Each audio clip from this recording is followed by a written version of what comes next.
Chapter 903. In a small conference room on the 21st floor of the World Commerce Association, Yu Qianzhou and Nongzhu sat facing each other for a long time, separated by a round table. There was no other reason for them to sit here but because Nongzhu couldn't stand it anymore.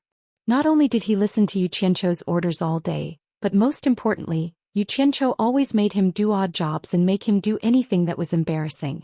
Putting aside the matter of distributing flyers when the World Chamber of Commerce had just been established, now they had given him a task to welcome guests at the main entrance. As long as a female customer came, he, Nongzhu, had to rely on his good looks to persuade the female customer to buy something. Nongzhu was quite unhappy with this arrangement. However, Yu Qianzhou had made the arrangement in front of the lords of the various kingdoms. Nongzhu couldn't refuse in public and had to give Yu Qianzhou some face. Even if he wanted to refuse, he had to look at the green-winged bat king Wei Chuanqiu, who had been eyeing him covetously. Nongzhu could only comfort himself that this skinny bat spirit was just jealous of his good looks. But then again, being handsome did have its advantages. Many female customers became regular customers because of Nongzhu's face. However, the reason why Nongzhu decided to give up was that there were two female guests he was familiar with who came to visit him at the same time. Both of them wanted him to accompany them. However, Nongzhu couldn't separate himself, so he could only accompany one at a time. Because of this, he angered the other female customer who was ignored. That female customer flew into a rage on the spot and took out a large pile of spirit stones to ask Nongzhu to accompany her. As long as Nongzhu accompanied her, she would give him this pile of spirit stones. Hearing this, all the lords looked at Nongzhu with suppressed laughter. Nongzhu was angry. He almost slapped that female customer. "I'm not selling my body." But in terms of fighting, that female customer's cultivation was much higher than his. She was an immortal expert and he probably couldn't take advantage of her. Moreover, the World Commerce Association's rules forbade rudeness to customers. This was the main reason why Nongzhu came to complain. "Sai, I told you to stay in the Southern Sea's violet bamboo forest to protect Furong, Ze, and the others and not come to the immortal dimension to join in the fun, but you just didn't listen." Yu Qianzhou sighed with emotion, and he had an expression as if he should have known this would happen. Bang! Nongzhu slammed the table angrily and suddenly stood up, pointing and scolding, "Don't cry crocodile tears here. Don't think that I don't know that you are deliberately playing tricks on me and forcing me to go back. You heartless bastard. No matter what, I'm a good friend of your master. Now that your master is gone, you're turning your back on me. So disappointing."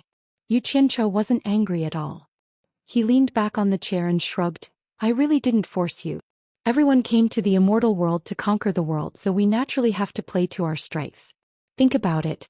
Although you, Mr. Nongzhu, are a first-class expert in the mortal world, you're not even close to being an expert in the immortal world. Tell me, other than a good face, what other strengths do you have? Since you have such a strong point, I naturally have to let you play to your strengths. If I let others do this, the female customers won't give me face. You've already made those female customers fork out at least a few 100 million divine-grade spirit stones. To be honest, I'm not willing to let you go even if you want to. How about this? Why don't you stay and try again? Maybe you'll get used to it after a long time." "Shut up." Nongzhu gritted her teeth and said, "Don't give me that, you win. I don't want to play anymore, I want to go back." "You really want to go back?" Yu Qianzhou's eyes lit up. He stood up and walked to Nongzhu's side, asking solemnly, "Think about it carefully, I don't want to force you. Do you want to go back or stay?" "I can't keep you company, I want to go back." This shout almost caused Yu Qianzhou's face to be covered in spittle. Yu Qianzhou didn't say anything else and immediately brought him to another room. There was a teleportation array that he had pretended to set up. A burst of smoke gradually dissipated, revealing the underground palace that the meditation cultivator had dug out. Nongzhu snorted coldly, flicked his sleeves and left. Yu Qianzhou shouted from behind, "Send my regards to Furong and Ze." Nongzhu ignored him, leaving Yu Qianzhou shaking his head with a bitter smile. The reason why he deliberately forced Nongzhu to leave was because he was worried about Furong and the others' safety. He still had no idea what was going on with that unkillable Yan Zhuixing. There were almost no top experts in the mortal world. If Yan Zhuixing appeared again, ordinary spirit-severing realm experts would not be his opponent. Leaving a late-stage spirit-severing realm expert and one who had a close relationship with Nongzhu would put him at ease. Even if Nongzhu could not deal with Yan Zhuixing, at least she could buy some time for him to come. After sending Nongzhu away, not long after Yu Qianchou returned to the World Chamber of Commerce, someone came to report that Shui Mingqing of Chaotian Palace had come and was in the living room. Yu Qianchou raised his eyebrows. He knew that Chaotian Palace wanted to check the situation because they did not see Immortal Palace deal with him after waiting for a few days. It would not be long before people from other sects also came. He sneered and said, "If people from other sects come to find me, just say that I am not here." The lord in charge of running errands immediately took the order and left. As soon as Yu Qianchou arrived at the living room on the 6th floor, Shui Mingqing strode over, cupped his hands and apologized. "Brother Yu, I'm really sorry I can't come out." He immediately told the reason, and it was similar to what Wan Ling had told him. Seeing that he told the truth without hiding anything, Yu Qianchou finally felt a little estrangement in his heart. He waved his hand and invited him to sit down. The two looked at each other and Yu Qianchou asked, "What did your master ask you to come this time? Did he respond to the purchase of elixirs from World Chamber of Commerce?" Shui Mingqing hesitated for a while and finally told the truth. "Actually, this time, my master mainly asked me to ask you whether people from Immortal Palace came to find you. As for the purchase of elixirs, my master said that your World Chamber of Commerce has caused too much trouble. Not to mention Immortal Palace, even Heartless Palace will not let you go. There is no way to cooperate with you at all. In the short term, Chaotian Palace will not consider cooperating with you. He said that if you ask about this, don't say anything definite. Just say that you are still waiting for the sect's reply, and he can't make the decision." Damn it. When Yu Qianchou heard this, he kicked over the rattan chair on the side and sneered in his heart. He now saw clearly that in the case of unequal strength, he was not even qualified to cooperate with others on an equal footing. He was completely snubbed by others and they did not treat him seriously. It seemed that he had no choice but to play hard. Seeing that he was angry, Shui Mingqing immediately comforted him. "Actually, you don't have to be angry. My master did this because he doesn't want to take responsibility. If you really want to purchase elixirs, there is a way." "What way?" Yu Qianchou asked casually with a lack of interest. "Wu Xiong, the commander of Immortal Palace's foreign affairs, will be getting married soon. At that time, even if the sect leaders do not come in person to congratulate him, they will send people whose status in the sect is second only to the sect leader to attend.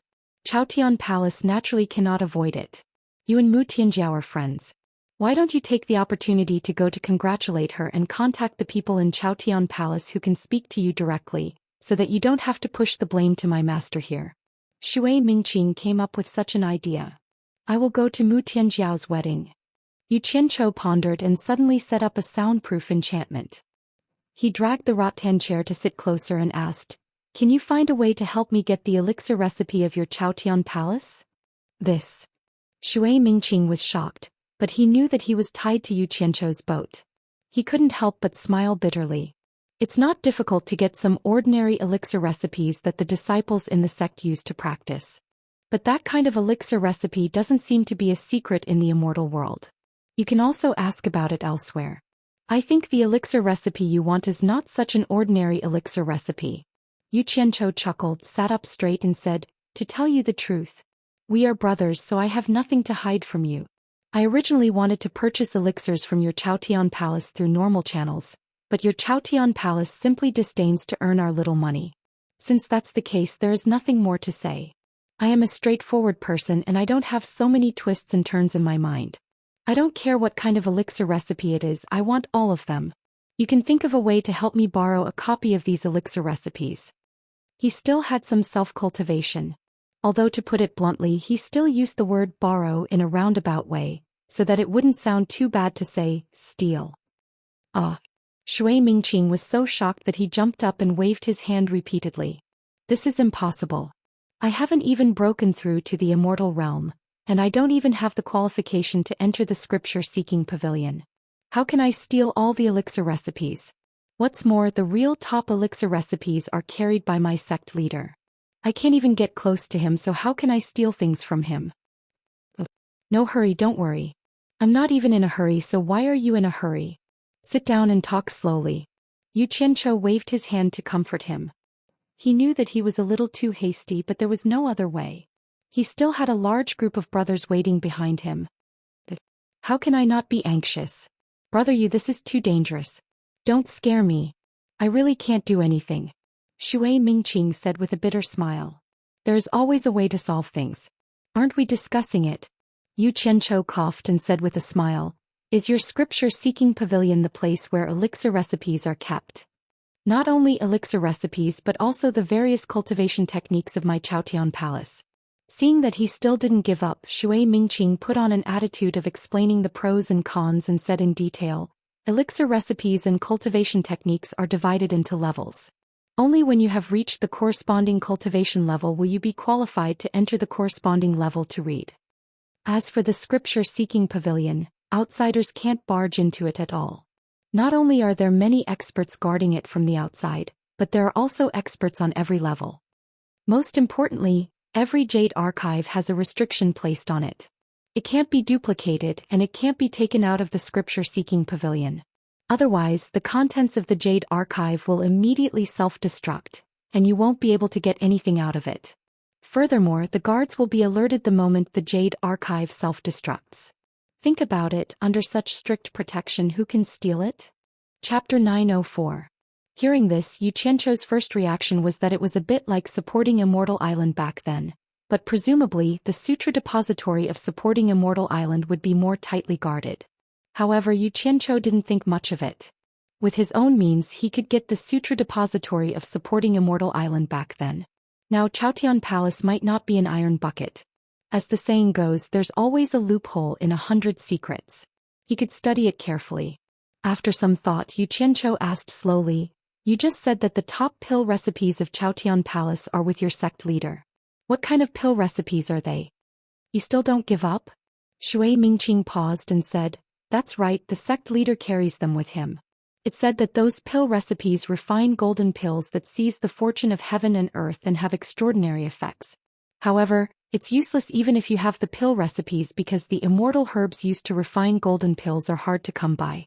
It's rare to gather all the immortal herbs on the pill recipe and start refining. Brother, you don't think about these golden pill recipes anymore. Our sect leader's cultivation is profound. It's impossible to get the pill recipes from him. Yu Qianzhou nodded slightly and didn't say anything. He knew this. Most of the top sect leaders in the celestial world had reached the intermediate stage of celestial emperor. Even if they hadn't reached it yet, they weren't far from it. It was difficult to get close to them, let alone steal their things. Unless you had the ability to kill them or they were willing to hand it over, it would be possible. However, these two situations were unlikely to happen. While the two of them were talking, Du Feng and Hui Yunlong had already come to visit Yu Qianzhou on the first floor of the World Chamber of Commerce. However, the two of them were speechless when they were told that Yu Qianzhou wasn't at the World Chamber of Commerce. They didn't know where he had gone and the date of his return was uncertain. Helpless, the two could only go back. What conditions do you have to meet to enter the Sutra Depository? Yu Qianzhou asked with concern. Shui Mingqing's scalp went numb from his questions and with a bitter expression he said, I really can't go in unless my cultivation breaks through the soul formation stage and reaches the immortal realm. But even then, the pill recipes I can come into contact with are only ordinary pill recipes. Yu Qianzhou replied with an "oh," and asked again, is the geography of the sutra-seeking pavilion very complicated? I don't know, I haven't seen it with my own eyes. Shui Mingqing asked weakly, Brother Yu, you won't really let me go in and steal it, right? Even if you beat me to death, I won't be able to get in. Hee. If you can't get it, then forget it. How can I force you? By the way, when are you going back to Chaotian Palace? Yu Qianzhou asked with a smile. Hearing this, Shui Mingqing immediately heaved a sigh of relief and said with a smile, I guess I'll have to wait a few more days. If the Immortal Palace really doesn't pursue this matter, I'm going back. Yu Qianzhou nodded in understanding. Then he reached into his signature storage bag and searched for a while. He grimaced in pain and frowned. He took out a golden Buddha the size of a palm and handed it to Shui Mingqing. This is for you. Shui Mingqing hugged the golden Buddha and rubbed it for a while. He found that it was just an ordinary golden sculpture. Except for the strange shape, there was nothing special about it. He asked suspiciously, bald? What kind of shape is this? Why did brother you give me this? Yu Qianzhou laughed and said, after you bring this back, put it in your living room. It can help you turn bad luck into good luck and ward off evil spirits.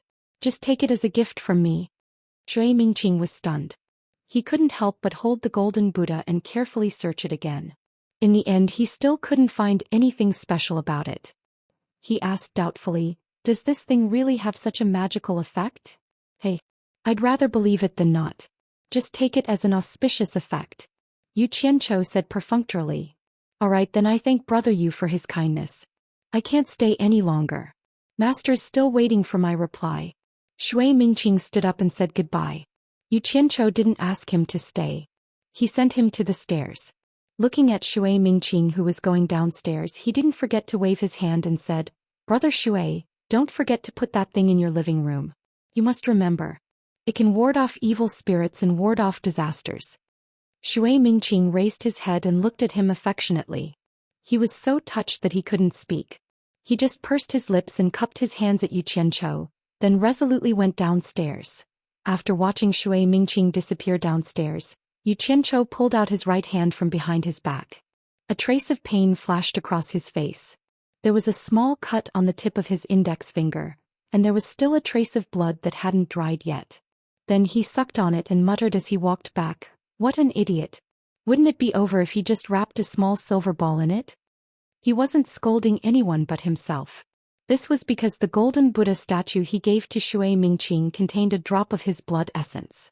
After Shui Mingqing left the World Commerce Association, he didn't return to the Skyward Palace branch. Instead, he went directly to the Wan Gutong branch. In the side hall, someone led him in. Not only was his Master Ye there, but Du Kairen, Huo Lianqing and the others were also present. Du Feng and Hui Yunlong, who were previously rejected at the World Commerce Association, were also present. Wan Ling was a girl, so she was quiet at this moment. She stood alone at the side. She didn't stand with the old or the young. She just quietly listened to their discussion. Wang Yi glanced at her from time to time.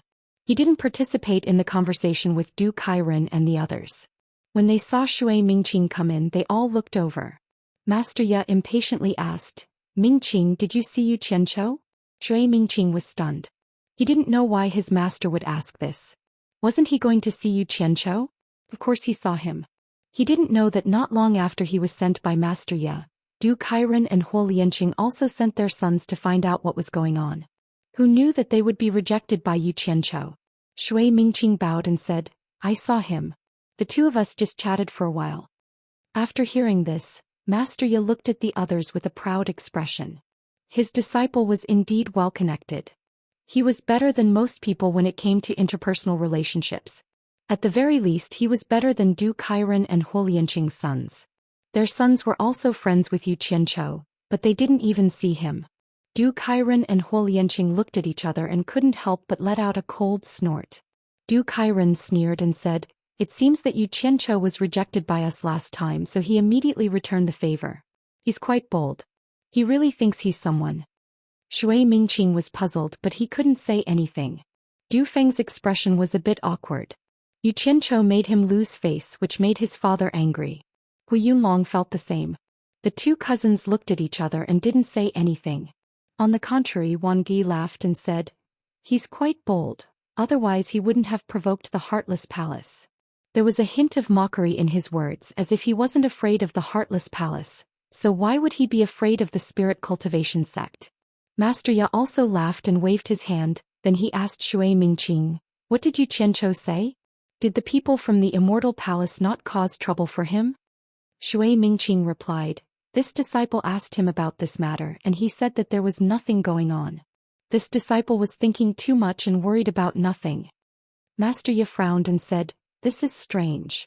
Normally, it is impossible for the Immortal Palace to not do anything about this matter. Seems that this Yu Qianzhou is quite capable. He can even resolve this matter. No matter how capable he is, he can't do anything to the Immortal Palace." Du Kairen snorted and said, "A bright moon shines in the sky, accompanied by green and jade wings. Brother Ye, don't forget that the Great Bright will has a close relationship with Wei Chuanqiu and Yun Peng. If I'm not wrong, the reason why Yu Qianzhou could safely pass this time is probably because the Great Bright will help him out of respect for Wei Chuanqiu and Yun Peng. Otherwise, I'm afraid the Immortal Palace wouldn't even need to respond. The Great Bright Wheel would deal with it first." Master Ye nodded slightly, then he shook his head and said, "The Immortal Emperor is very afraid of the myriad swords demon monarch. So how can the Great Bright Will help in this matter? I reckon that without the Immortal Emperor's approval, the Great Bright Wheel wouldn't dare to make a decision." The moment these words came out, everyone was even more confused, but they couldn't figure out the reason no matter how they thought about it. Only Wan Ling, who was at the side, had a faint smile on her face. She thought that she was the one who knew the reason the best, and she was even more certain that Yu Qianzhou was the Immortal Emperor's trusted spy. And when Wan Gi, who was paying attention to her from time to time, saw that smile, his heart couldn't help but tremble slightly. He remembered that when Yu Qianzhou looked for him to be a referral, it ended up alarming Wan Bushing. He still remembered Wan Bushing's words clearly. Wan Bushing once said, "Try not to provoke him in the future. This person has a very deep background." In addition, Wan Bushing and Wan Ling didn't take this matter seriously. It seemed that they had long guessed that nothing would happen to Yu Qianzhou, and sure enough, nothing happened to Yu Qianzhou. Thinking of this, a thought flashed through Wan Gi's mind. There was no need to say anything. This Yu Qianzhou's background was the Immortal Palace. Other than this explanation, there was no other reason. After a moment of silence, Wan Gi laughed and said, "Since you can't figure it out, then don't think about it. Anyway, it's a good thing that everyone is fine. Why don't we talk about something else? In a few days, it will be the wedding of the Immortal Palace's External Affairs Commander, Wu Xiong. I think it will be an unprecedented grand occasion. I wonder who your sex will send to congratulate him?" The few of them looked at each other speechlessly. How could they be in the mood to talk about this with him? Since the matter with Yu Qianzhou was over, they should immediately report it to the sex so that they wouldn't worry. Du Kairan took the lead and said, "I still have something to do, so I'll take my leave first." With him taking the lead, Huo Lianqing and Master Ya also took their leave. In the blink of an eye, only Wan Gi and Wan Ling were left in the room. At this time, Yu Qianzhou of the World Chamber of Commerce had just received 2 golden wedding invitations. They were signed by Wu Xiong and Mu Tianjiao, inviting him to attend their wedding ceremony at the Paradise Wonderland. In layman's terms, it was to go to the wedding banquet. But there was also a wedding invitation for Lu Yanqing, which surprised Yu Qianzhou. He didn't expect that 2 women would have feelings for each other after fooling around in a room for a night. Chapter 905. In the living room on the 6th floor, Yu Qianzhou stood quietly in front of the transparent crystal window and looked out. When he heard something behind him, he looked back and saw that it was Lu Yanqing. He immediately smiled and said, "Lu? Beauty Lu is here." When he called her face to face, he found that he didn't know what to call her. It was obviously inappropriate to call her Senior Lu, and it felt a little weird to call her by her name directly, although he was qualified to do so now. Therefore, he continued to use his comical style, praising him in passing. Hearing this title, Lu Yanqing's unhurried steps paused slightly. She looked at Yu Qianzhou with a complicated expression. Back then, the little cultivator who did not dare to overstep in front of her had now made all the experts in the world unable to catch up. She couldn't help but marvel at Bai Chongqun's unique vision. He chose such an unscrupulous disciple, but he could take all the masters in the world under his command. There was a little taste of the student surpassing the master. The torture envoy of the demon region continued the legend of invincibility in the world. She just paused for a moment, then walked up to him and asked with a trace of doubt, "What can I do for you?" Yu Qianzhou's hand behind his back shone. He took out one of the 2 golden invitations and handed it to her, saying, "This is the wedding invitation from Mu Tianjiao." Looking at the pair of slender white fingers that took the invitation, he couldn't help but sigh slightly in his heart. She deserved to be the most beautiful woman in the world. After Lu Yanqing opened it and read it quietly, she looked a little stunned.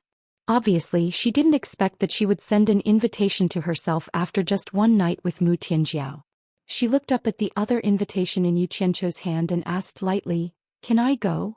Yu Qianzhou waved the invitation in his hand and said with a smile, "This is an invitation from Wu Xiong Lianming, the commander of foreign affairs in the Immortal Palace. Do I dare to stop you? Go with me tomorrow." Lu Yanqing gently bit her lips and nodded. Then she looked at Yu Qianzhou and asked, "I haven't seen Nongzhu for a long time. Has he returned to the human world?" "He was the one who wanted to go back. He couldn't let go of Ze," Yu Qianzhou said casually. "He naturally wouldn't say that he was the one who forced him to go back." If there's nothing else, I'll go back.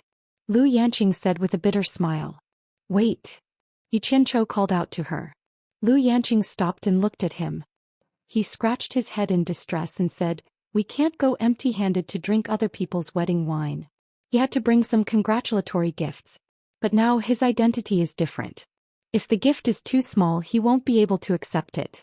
If the gift is too big, he doesn't care about that. But no matter what, he has to express his sincerity. You're also a woman. What gift do you think is good? I'll make it clear first. It's best if you can choose a gift that suits her heart.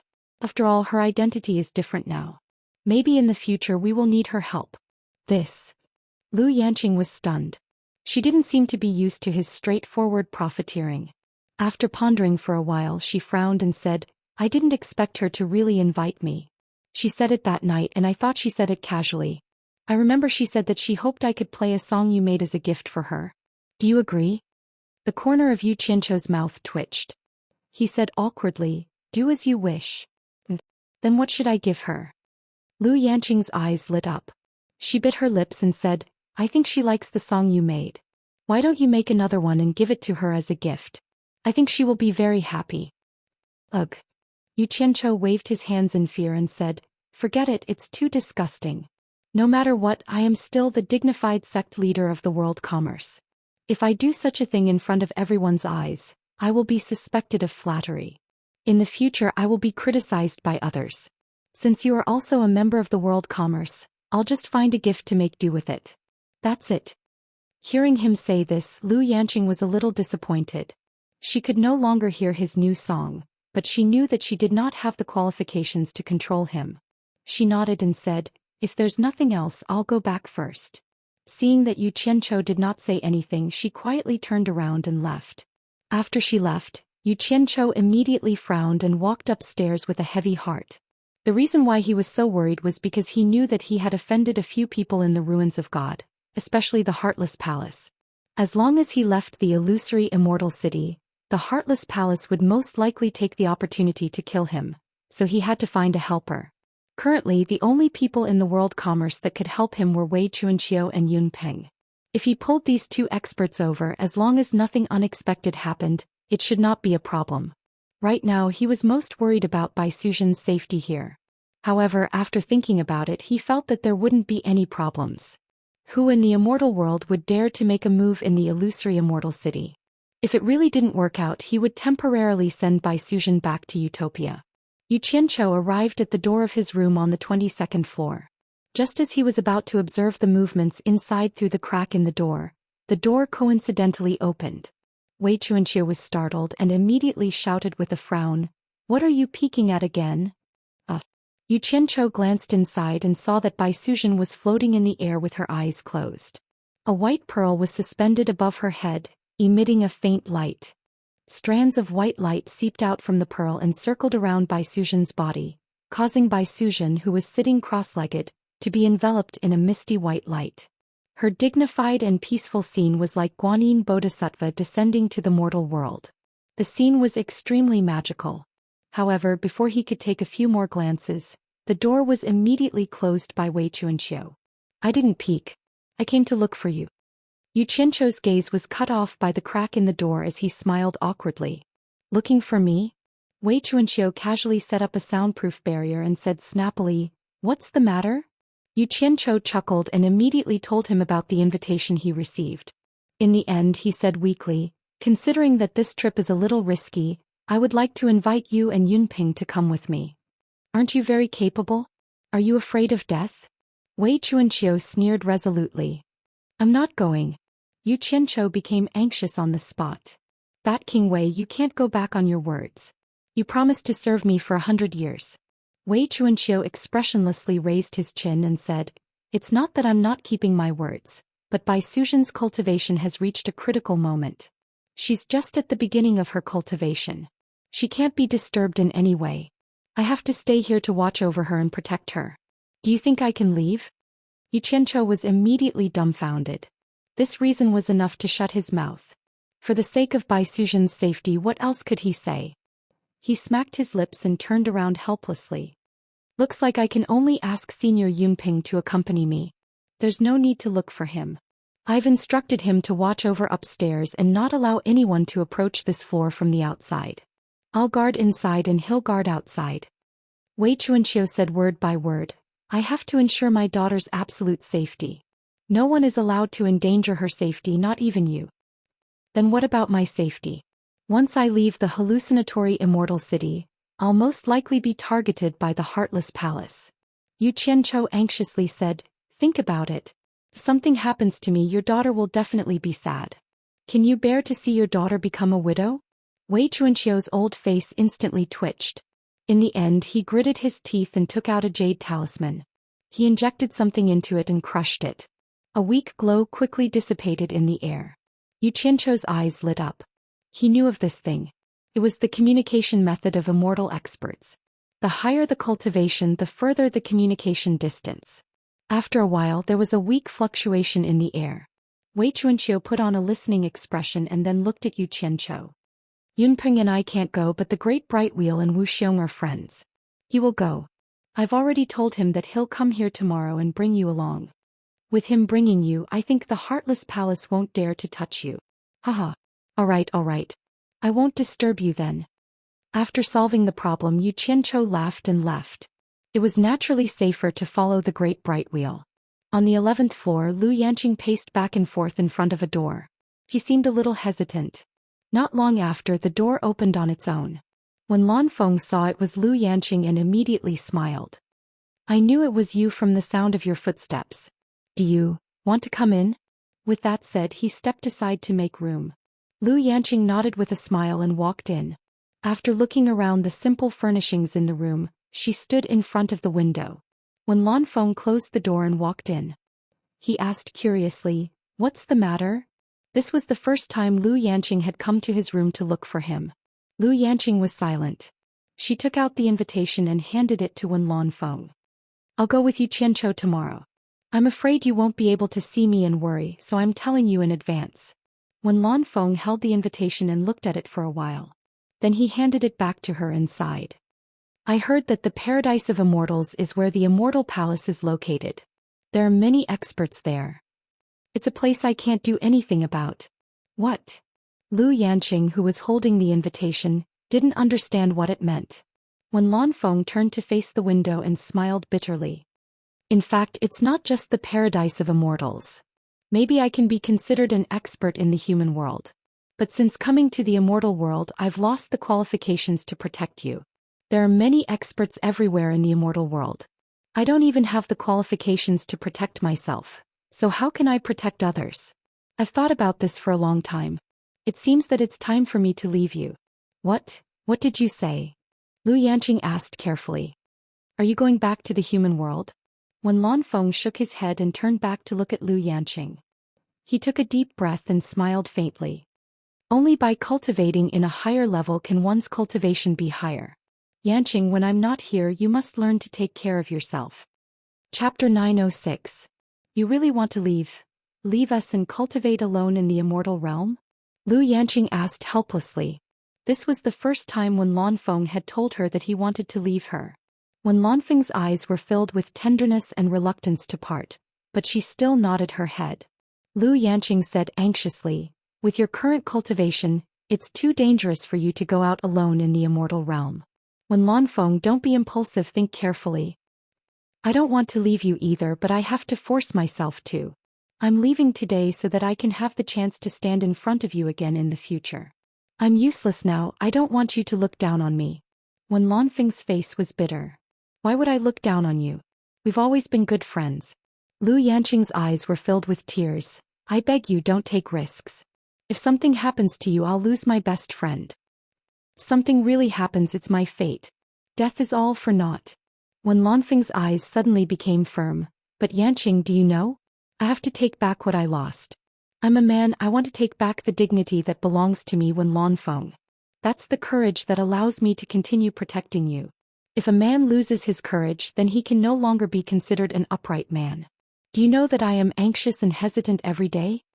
Crystal clear tears slid down Lu Yanqing's cheeks as she shook her head silently. When Lan Feng's pupils shrank, his heart felt like it was being cut by a knife. His outstretched hand paused. but he finally plucked up the courage to use 2 fingers to wipe away the tears on her face. When we came here, we heard the story of Bai Tongchun challenging the Emperor of the Underworld. That was a shocking feat that shocked the 3 realms. Although he lost, it was a glorious defeat.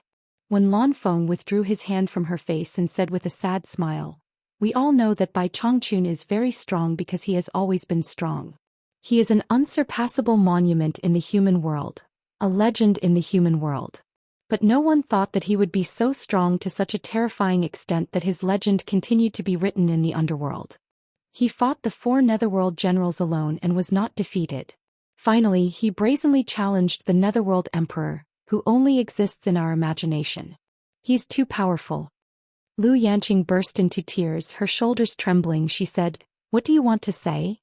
When he was in the human world, people called him the #1 expert in the world, but do you still remember?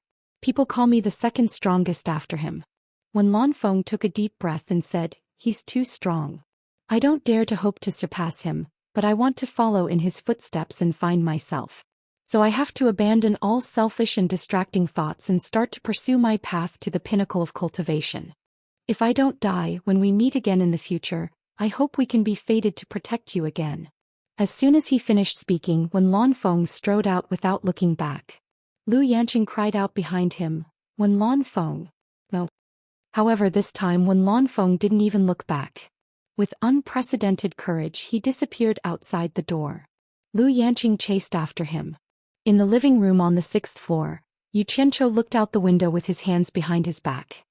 He said indifferently with an expressionless face, "Have you really made up your mind to leave the world commerce and go to the immortal world to cultivate alone?"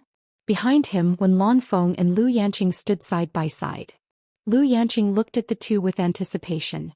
She hoped that when Lan Feng would change his mind, but also hoped that Yu Qianqiu would dissuade when Lan Feng from staying. "Yes." When Lan Feng said firmly, Lu Yanqing looked at him and shook her head. A murderous intent flashed across Yu Qianqiu's face as he faced the crystal window. If he left Wen Lanfeng outside, then he would lose control of Wen Lanfeng. If for some unforeseen reason Wen Lanfeng leaked the world commerce's secret, then the entire world commerce would be implicated, especially Yu Qianqiu himself. After considering it again and again, Yu Qianqiu twisted his fingers together and slowly said, "I won't stop you if you want to leave, but you have to give me a reason to leave.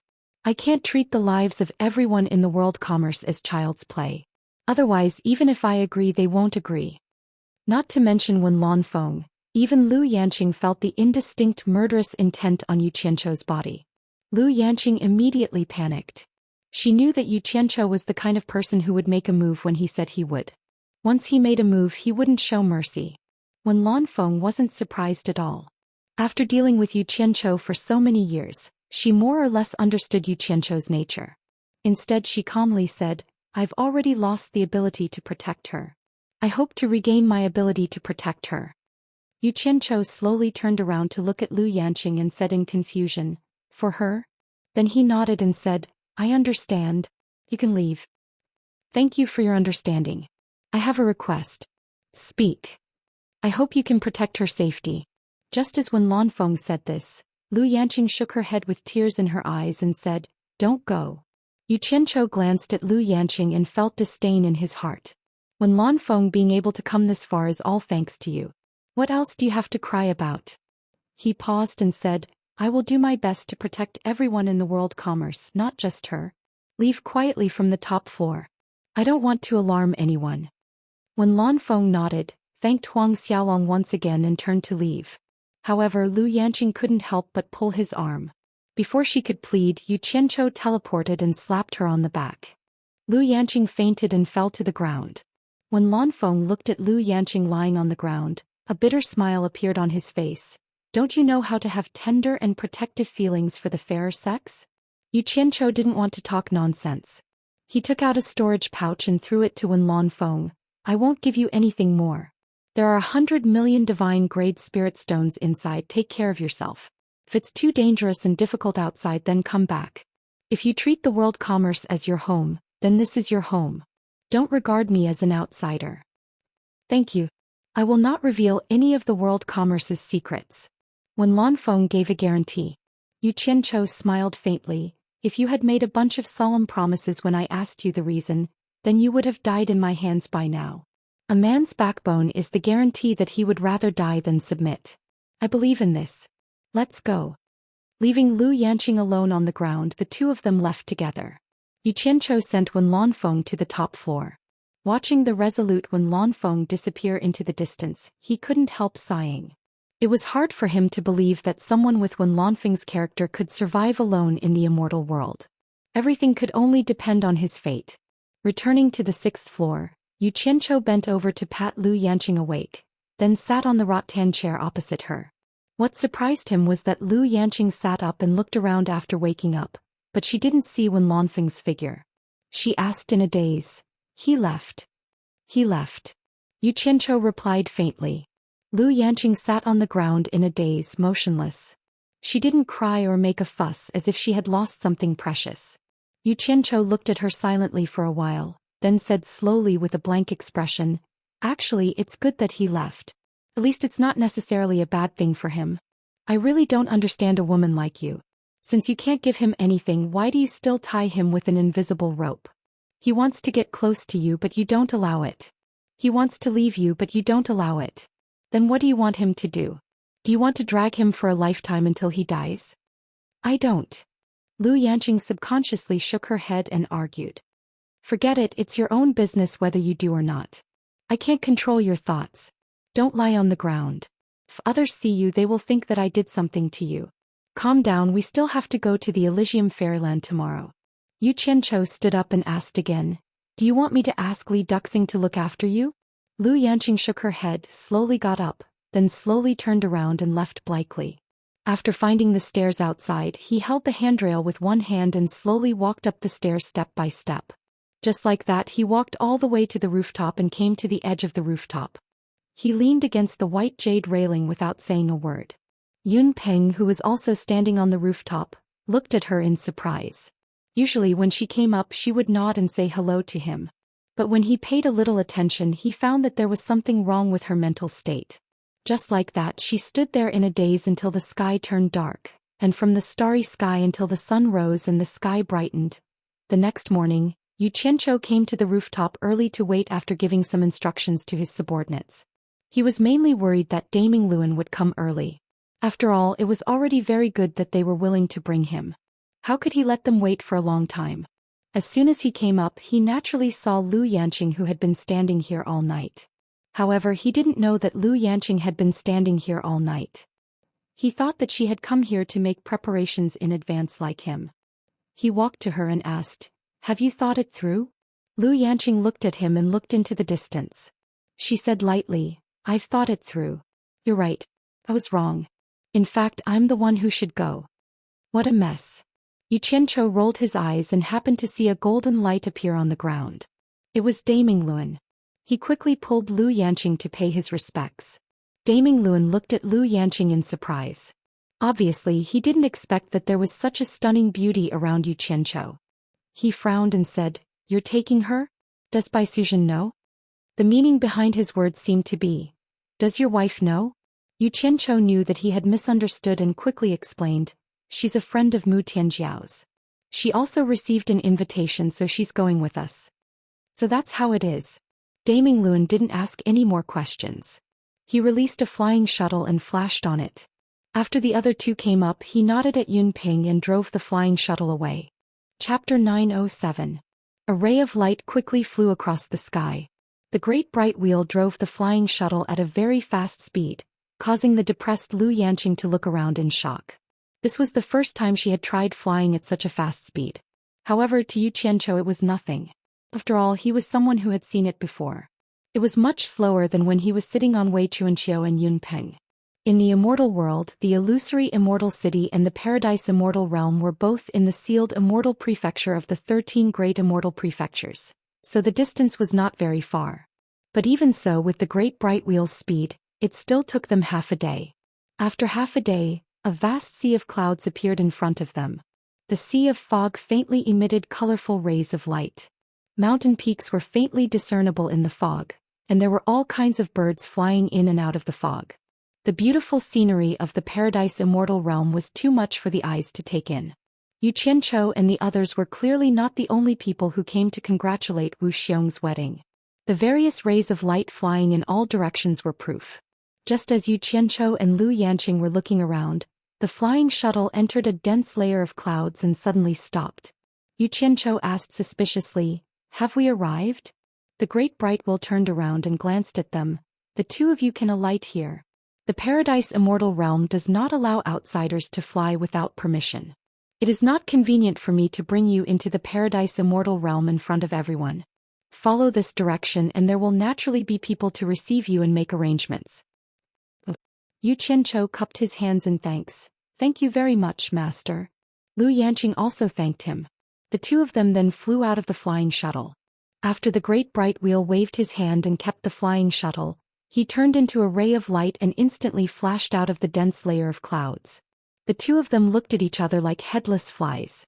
After all, they were unfamiliar with the place, and in front of them was the legendary Paradise Immortal realm where the Immortal Emperor lived.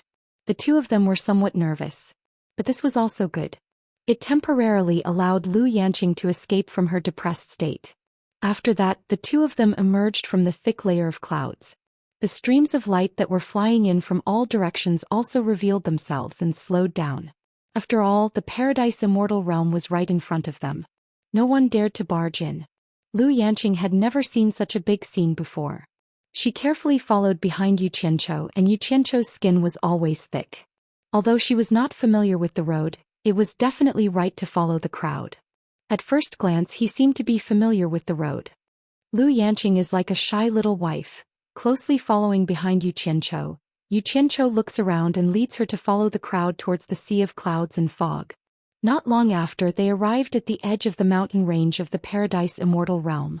In front of them, there is a large area of simple houses that have been temporarily built, and there are already many people who have arrived early. Everyone landed on the outskirts of the simple house. Yu Qianzhou and Yu Qianzhou landed as well. There were quite a few golden-robed men standing on the roof of the simple house. There was a golden-robed man every 20 meters. All of them were looking down with gleaming eyes. Under the simple entrance archway, there is a row of golden-robed people standing on both sides. The people who enter show them the token that represents their sect. After all, not everyone can come to such an occasion. Because of Lu Yanqing's outstanding appearance, she immediately attracted the attention of the surrounding people. When they found out that she is only in the middle stage of the soul formation stage, a trace of evil flashed in some people's eyes. However, because it is here, no one dares to act recklessly, so there is no trouble. Then these people discovered that Lu Yanqing is closely following behind Yu Qianzhou. They can't help but check Yu Qianzhou's cultivation, but in the end, no one can see through Yu Qianzhou's background, so they immediately restrain themselves a lot. Although there is beauty in front of them, if they offend someone they can't afford to offend, they will lose their life, and that will not be fun. This one is the sect master of Lingjia sect, Fu Dong. This friend looks very unfamiliar. May I know which sect you are an expert from? A dark and swarthy man dressed in gray asked Yu Qianzhou with his fists cupped. Yu Qianzhou tilted his head to take a look and found that the other person looks like a person who just climbed out of a coal mine. His skin is not ordinary black. Seeing that it is him who asked the question, he immediately cupped his fists and replied, "This one is the sect master of world commerce, Yu Qianzhou." The dark and brawny man Fu Dong choked on the spot and was speechless. Yu Qianzhou can be said to be a famous person in the immortal world. He is an awesome person who dares to go against the Heartless Palace. Even if they have not seen him, they have heard of his name for a long time. However, the surrounding people do not seem to give this awesome person face. After hearing Yu Qianzhou's name, they all subconsciously squeezed out, not willing to get close to him, afraid that they will be misunderstood by the Heartless Palace. Yu Qianzhou glanced around and found that it is much more empty. It is no longer so crowded. Lu Yanqing, who is shrinking, immediately feels a lot more comfortable. Fu Dong silently turned his head, wanting to pretend that nothing has happened. However, in his heart he wants to slap himself. Why am I so unlucky? I just wanted to strike up a conversation and I have to meet this guy. Forgive me for being ignorant. May I know what Brother Fu's Lingjia sect is proficient in? Yu Qianzhou thought that since he has nothing to do, it is not a bad thing to chat and make more friends. Fu Dong, who had already followed the crowd to the memorial arch, took a big step forward. After showing his sect's token, he quickly slipped inside. His Lingjia sect was just a small, unranked sect. He really didn't want to be misunderstood by a colossus like the Heartless Palace. Otherwise, the consequences would be very tragic. Thinking about the two surviving sect masters of the 4 islands of Lake Light in the illusory Immortal City, they have been hiding everywhere but still could not escape the pursuit of the Heartless Palace. Moreover, they have implicated their entire sect. Really, what is the hurry? Xianxia muttered and also took out his sect token for the golden-robed guard to see. His keepsake was made by himself. It was just a token made of nether iron. However, the 4 words World Chamber of Commerce carved on it were a bit special. It was made of a dozen kinds of messy metals and looked very colorful. World Commerce. The golden-robed guard looked at the token again and suddenly asked, "You are the sect master of the World Commerce, Xianxia?" As soon as he said this, everyone nearby looked at Xianxia. Under everyone's gaze, Xianxia asked curiously, "May I ask if there is a problem?" Behind the row of golden-robed guards, there is a golden-robed man standing with his hands behind his back. When he heard this, he walked over and looked directly at Lu Yanqing. He cupped his fists and said, "May I ask if this is Lady Lu Yanqing Lu?" Lu Yanqing did not know what happened, nor did she know what to say. She just nodded her head. The row of golden-robed men immediately made way. The golden-robed man at the back waved his hand and said, "Madam has been waiting for a long time. The commander has ordered me to welcome you. Please follow me, Lady Lu." Everyone nearby looked at Lu Yanqing. They did not know where she came from.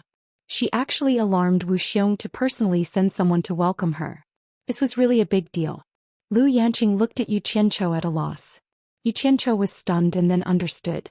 Mu Tianjiao had specially sent someone to welcome Lu Yanqing. Then he coughed and said to Lu Yanqing, "Since the commander's wife has invited you, then you should go. Nothing will happen." Lu Yanqing had no choice but to walk over. Before leaving, she even looked back at Xianxia a few times before flying away with the golden-robed man. A row of golden-robed guards stood in place, and one of them returned Xianxia's sect token. Xianxia walked in with a stomach full of opinions. He thought to himself that Mu Tianjiao was too unkind. She only invited Lu Yanqing but not him. However, he did not think about it. At this time, it was not convenient for Mu Tianjiao to invite a man like him. He had to pay attention to his image. As soon as he entered, he saw that the house was filled with acquaintances exchanging greetings with each other, while he was alone without a single acquaintance. So he thought of Fu Dong, who he had just met. Then he should start making some friends. With this thought in mind, Xianxia began to wander around the house with his hands behind his back. The greetings he heard were either, "This sect master has been doing well," or, "That sect master has been doing well since we last met." Greetings of Songho sect master rang in his ears. Although they were all dog fart sect masters, Xianxia still smacked his lips. Looking around, there were at least 7,000 to 8,000 people here. Just a single Wuxia's wedding had so many sect masters coming to congratulate him. Just the value of the congratulatory gifts was enough to scare a person. Those who came here to send gifts, the value of their gifts would not be less than 100 million divine-grade spirit stones. Even if the gift given to Wuxia was less than that, those big sects would definitely be very generous with their gifts. 10 to 8,000 people, that was at least 1 trillion divine-grade spirit stones. It was easy to imagine how terrifying the number of gifts accumulated would be. How many sects could not earn that much money in their entire lives? The more Xianxia thought about it, the more shocked he became. No wonder the Immortal Palace was said to be the wealthiest sect.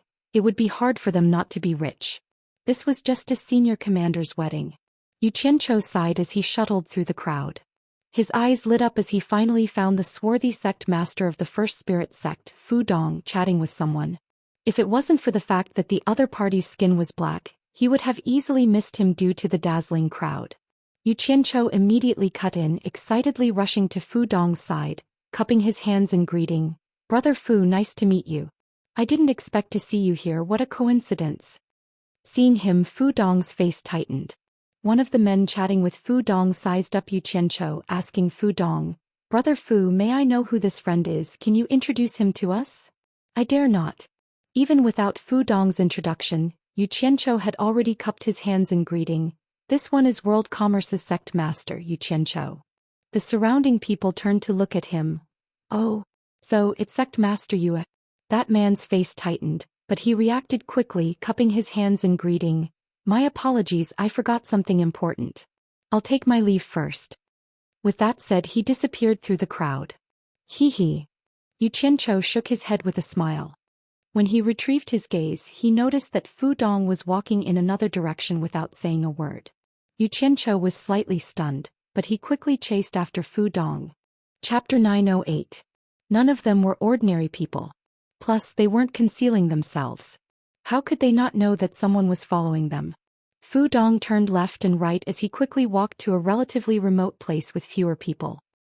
He suddenly turned around to look at Yu Qianzhou and asked somewhat helplessly, Sect Master Yu, why are you following me?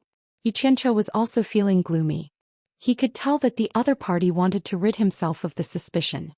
He couldn't help but frown and say, it's not that I don't want to let you go, but I've discovered that Sect Master Fu looks down on me. I wonder what I've done wrong to make Sect Master Fu avoid me and feel that it's beneath you to associate with me? Sect Master Yu, why do you say that? When did I look down on you? Fu Dong didn't know whether to laugh or cry. Then why are you avoiding me? Yu Qianzhou looked Fu Dong up and down. Although he couldn't see through Fu Dong's cultivation, he had never even heard of Lingjia sect, so Fu Dong's cultivation couldn't be that high. He narrowed his eyes and snorted coldly. I, Yu Qianzhou, am not someone who can be insulted by just anyone. If you don't give me a good explanation today, don't blame me for bringing experts to your Lingjia sect for a spar. This was an undisguised and direct threat. Fu Dong was tongue-tied and speechless. His cultivation was about the same as the 4 sect leaders of the 4 islands of Lake and Light. He admitted that he was not Yu Qianzhou's match. Besides, who else could be called experts in the world commerce besides Yun Peng and Wei Chuanqiu? If Yu Qianzhou really brought people to their door, Lingjia Gate would probably be erased from the immortal world. Sect Master Yu, please don't misunderstand. I don't have any intention of looking down on you. It's just that the grudge between your sect and Heartless Palace is too deep. My Lingjia Gate is weak and doesn't dare to attract Heartless Palace's attention. Fu Dong cupped his hands and smiled bitterly. Sect Master Yu, please be magnanimous and don't make things difficult for me. So that's why. Yu Qianzhou's brows raised. Now he finally understood why everyone avoided him like a snake or a scorpion the moment they heard his name. At the beginning he thought that it was because of the battle at the illusory Immortal City's life and death mound that made him famous, but it turned out that everyone was still afraid of the Heartless Palace. Yu Qianzhou looked around at the bustling crowd. It seemed like as long as Heartless Palace was still powerful in the immortal world, small sects like Fu Dong wouldn't dare to make friends with him. Other than those big sects that weren't afraid of Heartless Palace, the World Commerce Association was destined to be isolated. Thinking that it was meaningless to make things difficult for Fu Dong, just as he was about to tell him to get lost, he saw that there was a back door guarded by 2 golden-robed men not far away from them. It just so happened that a few people showed their golden invitation cards and left through the back door unimpeded. Why did they leave through the back door? Yu Qianzhou asked. Fu Dong looked in the direction he was looking at and replied, I heard that the top 50 sects and top 50 commerce associations in the immortal world all received Wu Xiong's invitation. Adding them together, they are the top 100 sects in the immortal world. People like us who didn't receive an invitation can only drink a cup of wine in this simple house. As for those who received an invitation, they can enter the residence of the Immortal Palace's External Affairs Commander in the Paradise Immortal Realm and become a distinguished guest. Invitation card? Yu Qianzhou took out the golden invitation card and handed it to Fu Dong. Is this the invitation card you're talking about? Fu Dong opened the invitation card and looked at it speechlessly. He thought of the rumor that Yu Qianzhou and Mu Tianjia were friends and thought, why are you following me around even though you have an invitation card? Fu Dong nodded speechlessly and returned the invitation card to him. Yu Qianzhou held the invitation card and patted it thoughtfully.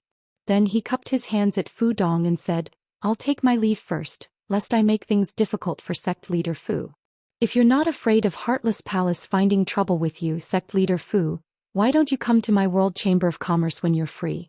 I welcome you at any time. Farewell.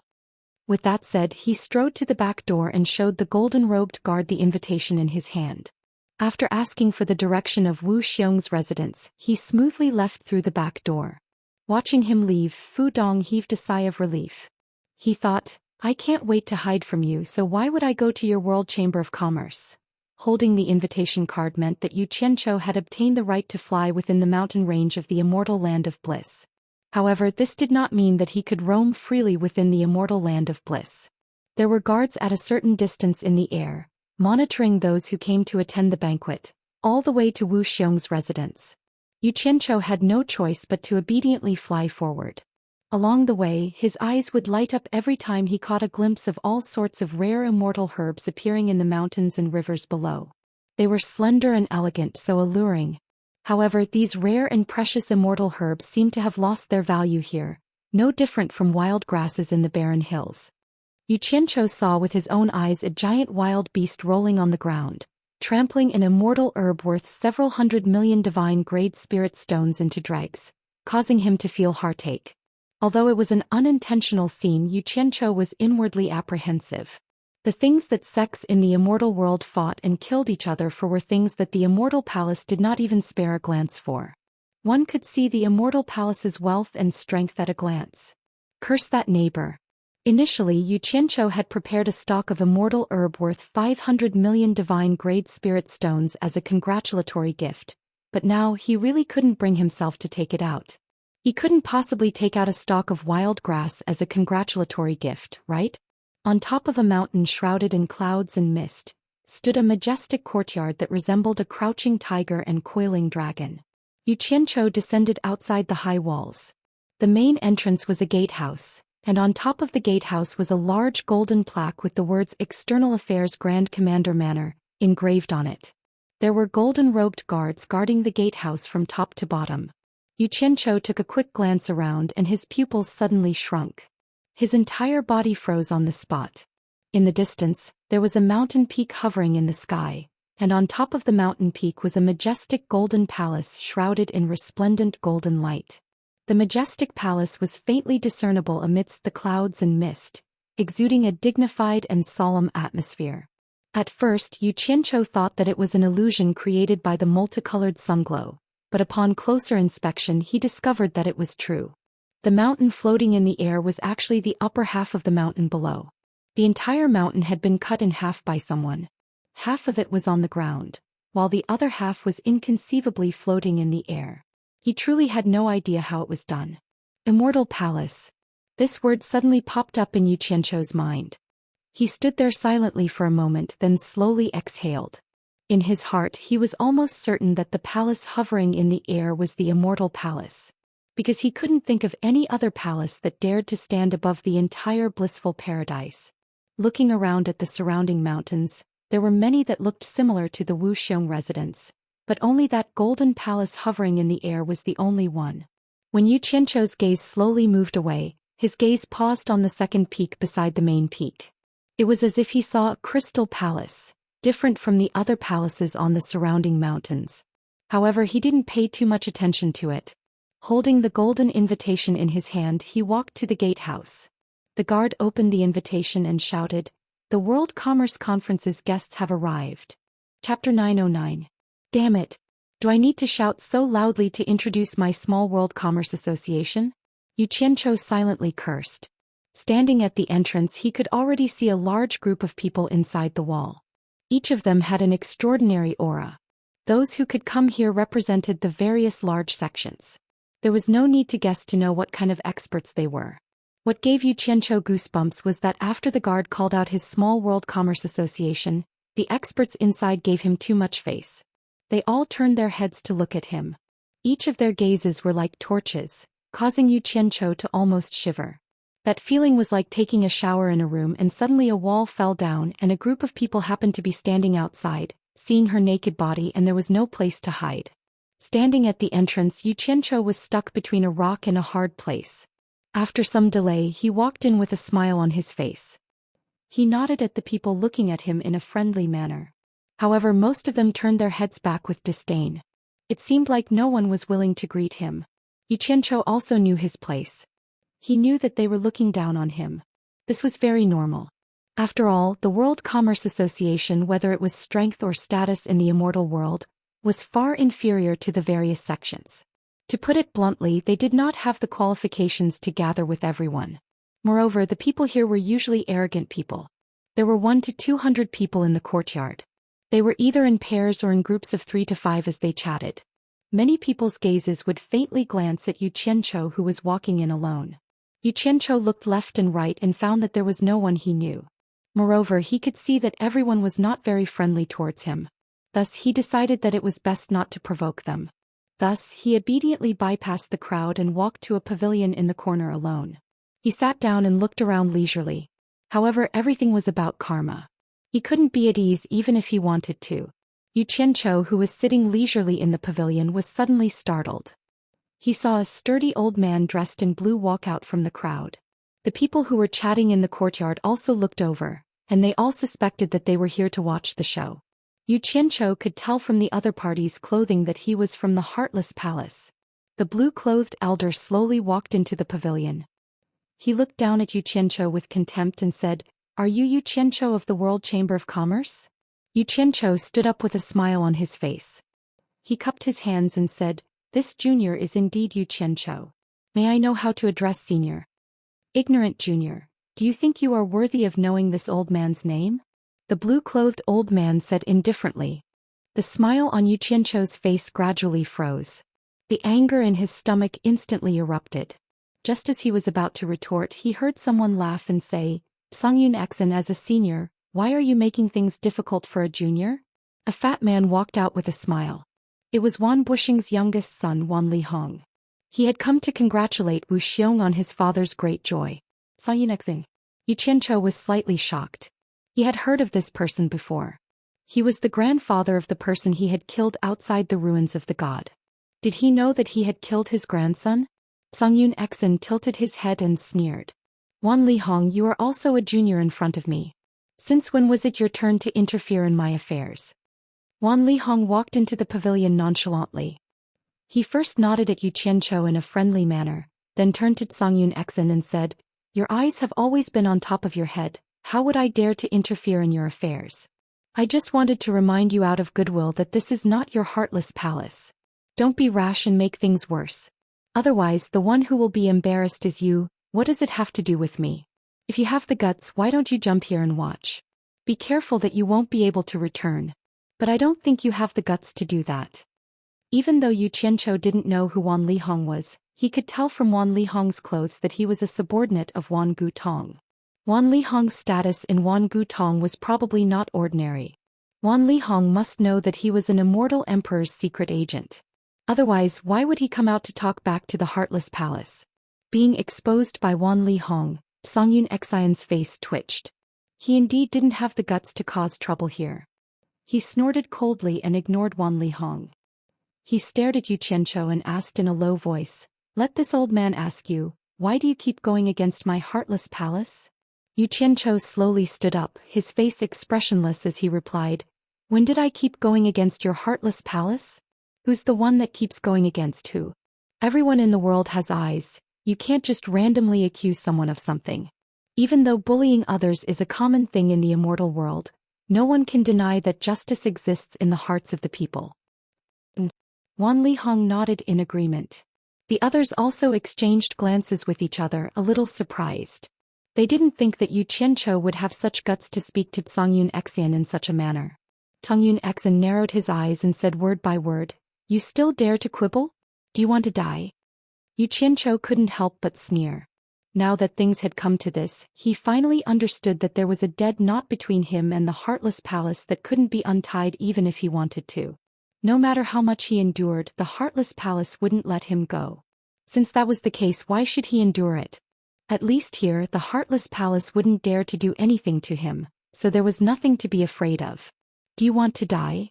Yu Qianchou sneered and said, "Anyone can bully others, but what can you do to me? I'm standing right here, do you dare to touch me?" His tone was a little overbearing. Hearing this, everyone was shocked. They all thought that this brat really didn't know the immensity of heaven and earth. Even if the Heartless Palace didn't dare to do anything to him here, could he hide in the paradise immortal realm for the rest of his life? Wan Lihong's eyes, on the other hand, lit up with joy. She hoped that the Heartless Palace and Yu Qianchou would make a big deal out of this. With Yu Qianchou's identity as an immortal emperor's secret agent, the Heartless Palace would definitely be the one to suffer in the end. Being provoked like this in front of everyone, Xianxia was extremely angry.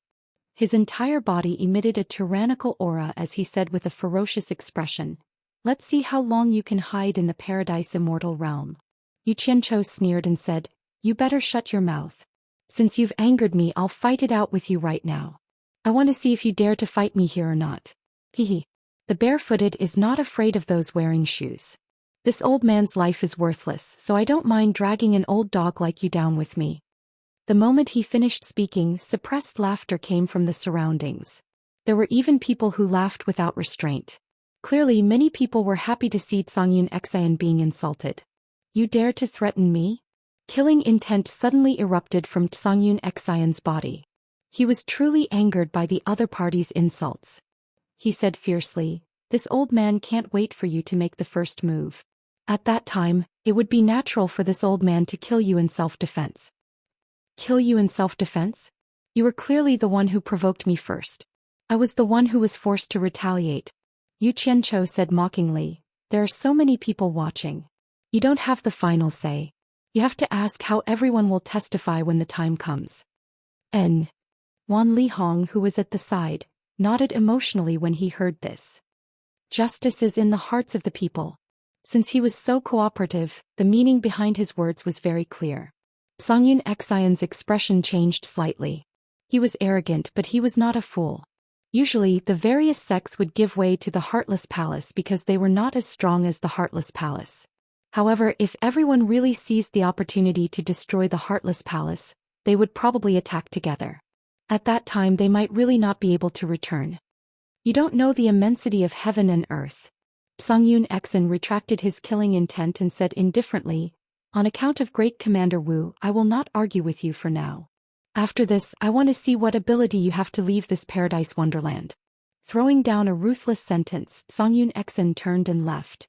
Xianxia was not to be outdone. He laughed coldly behind Xianxia.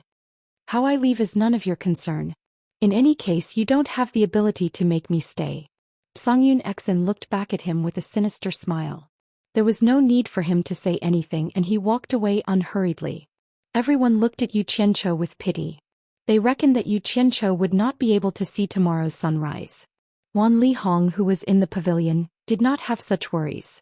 She smiled at Xianxia and left. In the end, Xianxia was left alone in the pavilion.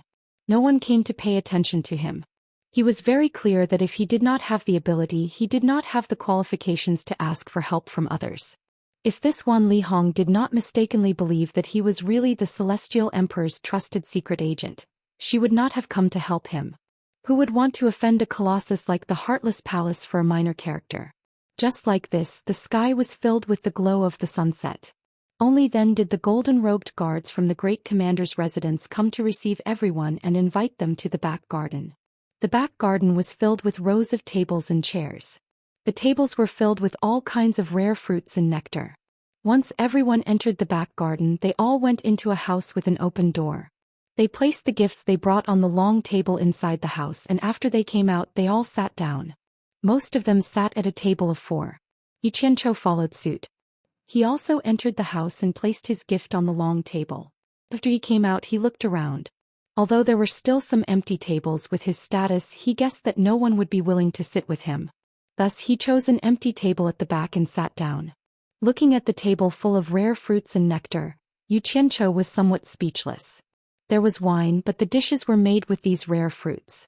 This was because all the high-class families in the celestial realm did this. Actually, these fruits should not be underestimated. They were all rare treasures that were beneficial to cultivation. Ordinary people would not be able to eat them. However, this was the first time that Xianxia had experienced such a scene, so he was not used to it. There were no signs of lanterns or decorations in the surroundings. It was very different from the wedding he had imagined. He alone occupied a large table in a corner. Although he did not think much of it in the eyes of others, he seemed very unsociable and abnormally miserable. The sky gradually darkened, but the entire Great Commander's residence was brightly lit. It was as bright as day. Then a loud voice sang, "The newlyweds have arrived." The door of the loft that overlooked the entire back garden opened with a creak. Two groups of golden-robed guards filed out and lined up on both sides. From the main door, Wu Xiong and Mu Tianjiao slowly walked out together. Behind the newlyweds were De Mingluan and Mu Bing. Everyone at the bottom of the stairs stood up and cupped their fists. For a moment, the sound of congratulating the newlyweds rang out in the garden. Chapter 9-10. Today Mu Tianjiao was exceptionally beautiful. She had changed into a golden robe from head to toe and wore a golden phoenix crown on her head, which complemented the imposing Wu Xiong.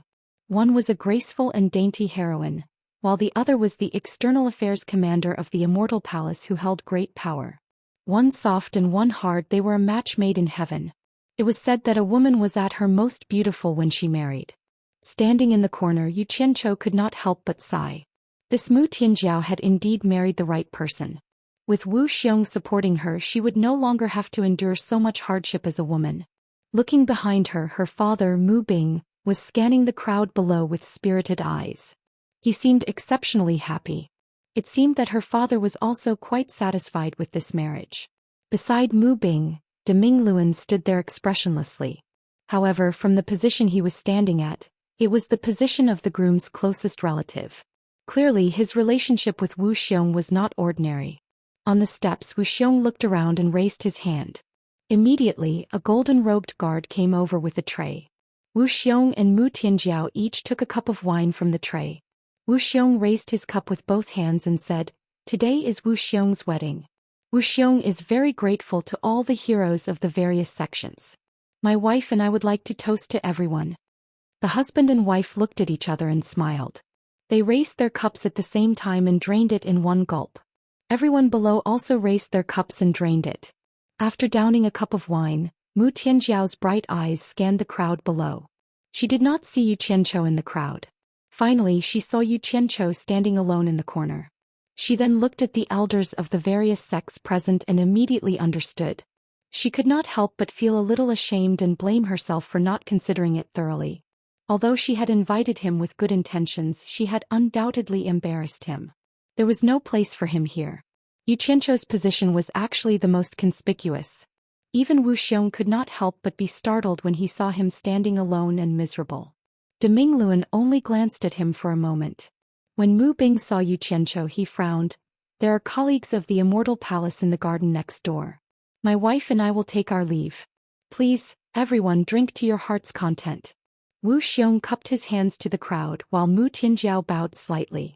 Amidst the applause of the crowd, the two made an appearance and left. However, Big Mingluan and Mu Bing were left behind to entertain the guests. Some Immortal Palace guards followed the two of them down the stairs.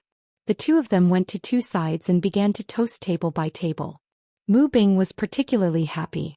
The guests at the table were all people he would have had difficulty meeting in the past, but now they were all smiling and congratulating him. He was so happy that his mouth almost didn't stop moving. Amidst the compliments, he felt a little carried away. On the other hand, De Mingluan appeared much colder. He only casually said things like, "Have a good drink," and the other guests at the table followed suit. No one dared to talk nonsense with him. Yu Qianzhou sat at the very back. Since they wouldn't be able to reach him anytime soon, he just hugged a juicy fruit and drank cup after cup of wine. In any case, people at their level of cultivation couldn't get drunk if they didn't want to. In fact, he was drowning his sorrows with wine. It wasn't because he felt lonely being ostracized by the crowd, but because he felt the gap between him and the other sex was too big. He also considered how difficult it would be for the world commerce to establish a foothold in the immortal realm. Just the Heartless Palace was enough of a headache. After Mu Bing finished toasting the last table in the row, he saw Yu Qianzhou hiding in the back. His smile froze and he frowned slightly. To be honest, he felt that a person of Yu Qianzhou's level shouldn't have been invited to such an occasion. How could a small character like Yu Qianzhou be qualified to come to the Paradise Immortal Realm's Foreign Affairs Grand Commander's office? Now look at him. What did he look like on such a joyous occasion? He made it seem like he wasn't a good host. How unlucky. In fact, he was most worried that Wu Xiong would misunderstand because Mu Tianjiao and Yu Qianzhou knew each other. Mu Tianjiao didn't invite any other male guests but Yu Qianzhou. How could he not be worried? He had always been against inviting Yu Qianzhou, but his daughter insisted. There was nothing he could do. Mu Bing frowned. He wanted to ignore Yu Qianqiu and go to another row to continue toasting. However, Yu Qianqiu stood up insensibly and raised his cup with a smile. Congratulations, President Mu. Congratulations. Mu Bing's brows immediately furrowed. However, Wu Xiong was congratulating him and smiling. It wasn't good to lose his composure on such a joyous occasion. Mu Bing suppressed his unhappiness and walked over with two golden-robed guards holding trays. Grey Cloud Xin, who paid attention to Yu Qianqiu from time to time, immediately noticed that Mu Bing didn't seem to like Yu Qianqiu. He immediately stood up and said in a clear voice, "Mr. Mu, I don't know what kind of background Yu Qianqiu has. He's actually qualified to be on an equal footing with us. It's really incredible." As soon as this was said, many people could see that Grey Cloud Xin was purely trying to embarrass Yu Qianqiu. On the other side, De Mingluan, who was toasting, looked back at Grey Cloud Xin coldly. Mu Bing naturally knew what kind of person Grey Cloud Xian was in the immortal world. He turned back and raised his cup with an apologetic smile. Then he walked in front of Yu Qianqiu. Yu Qianqiu glanced at Grey Cloud Xin and couldn't be bothered with him. He raised his cup to Mu Bing and said, "Congratulations, President Mu. Congratulations on your daughter's wedding." He smiled and drank the wine in his cup in one gulp. "Yu Qianqiu, why are you sitting here alone?" Mu Bing asked indifferently. Because the two of them were acquaintances, Yu Qianqiu thought that Mu Bing was unhappy that he was being ignored and was concerned about him. He immediately smiled and said, "It's okay. The people sitting here are all experts from various sects in the immortal world. How can I, Yu Qianqiu, be ranked among the experts and sit together with the experts from various sects? So you also know. Since you know, why come here to humiliate yourself?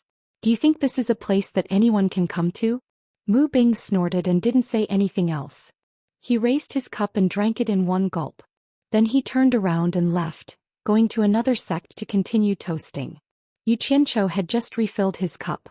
He wanted to say some words of congratulations, but who knew that he would hear such words from the other party's mouth? He immediately raised his cup in a daze. This was something that he never dreamed of. He never thought that Mu Bing would actually say such words. Not to mention that he had once turned the tide in the ruins of God when the Four Links Chamber of Commerce was in danger.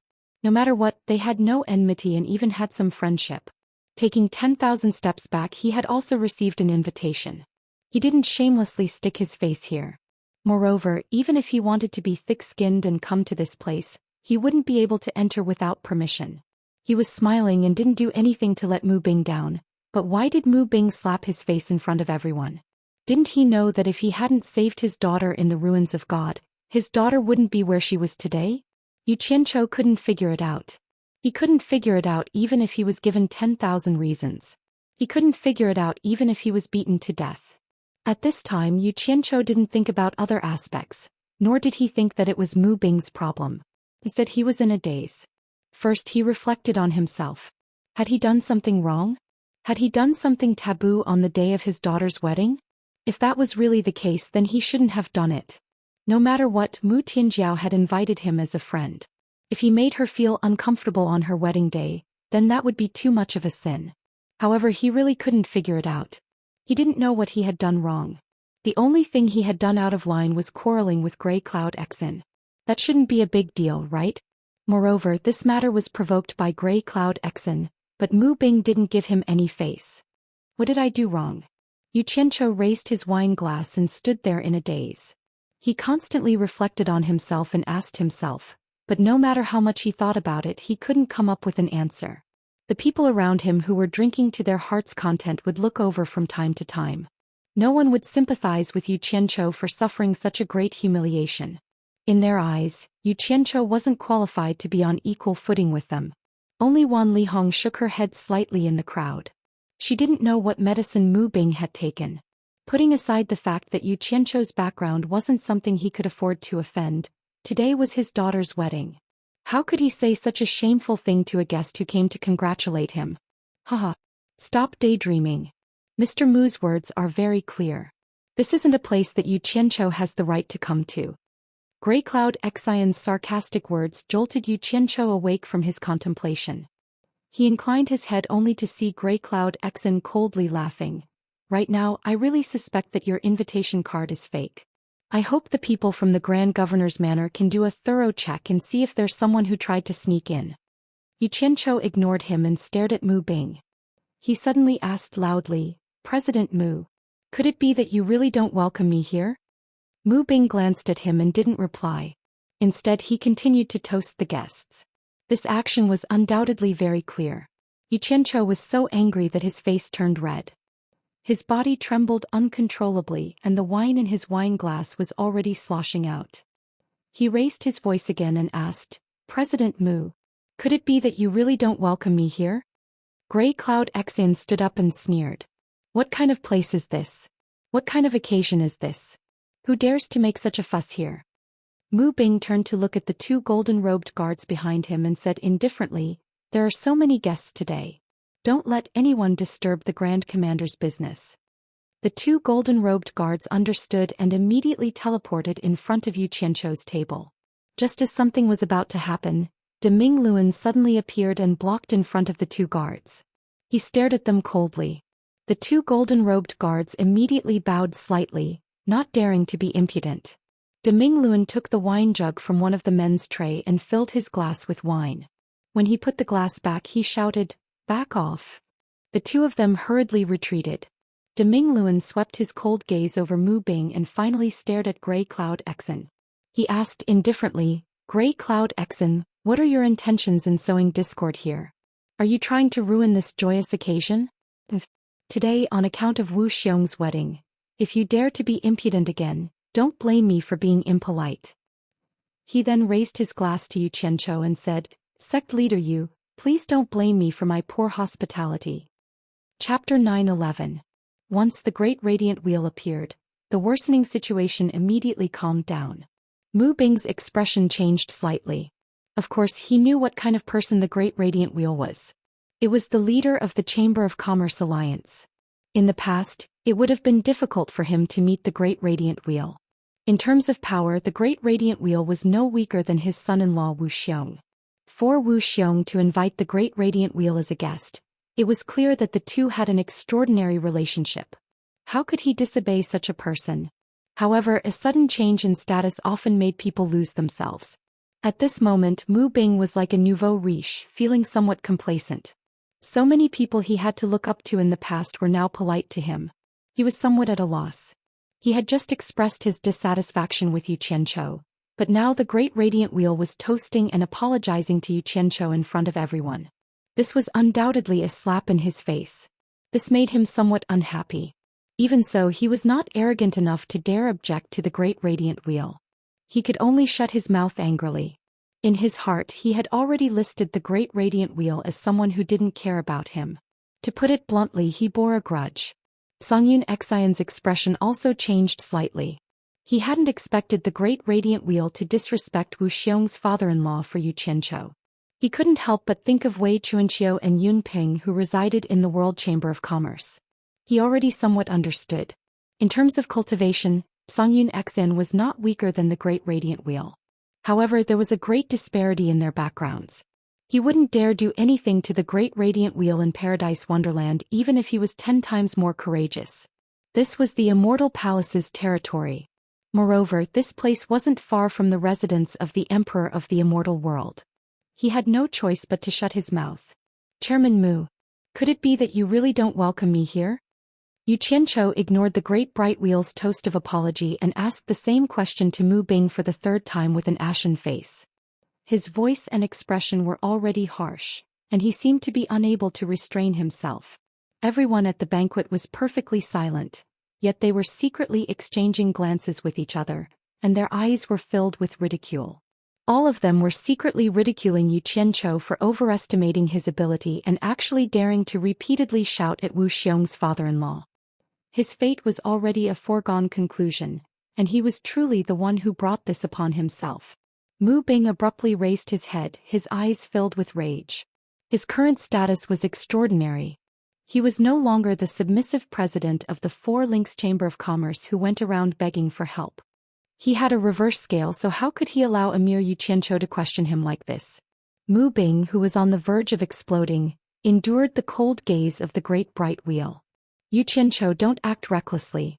This is not the place for you to behave atrociously. If things get out of hand, I won't be able to protect you under the feet of an immortal emperor. Even if you don't think about yourself, you have to think about Bai Suzhen and the girl you brought with you.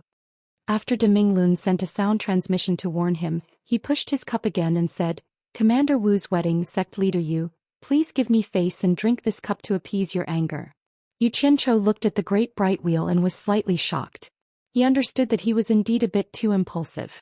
If he caused trouble he could escape, but what about Lu Yanqing who was here?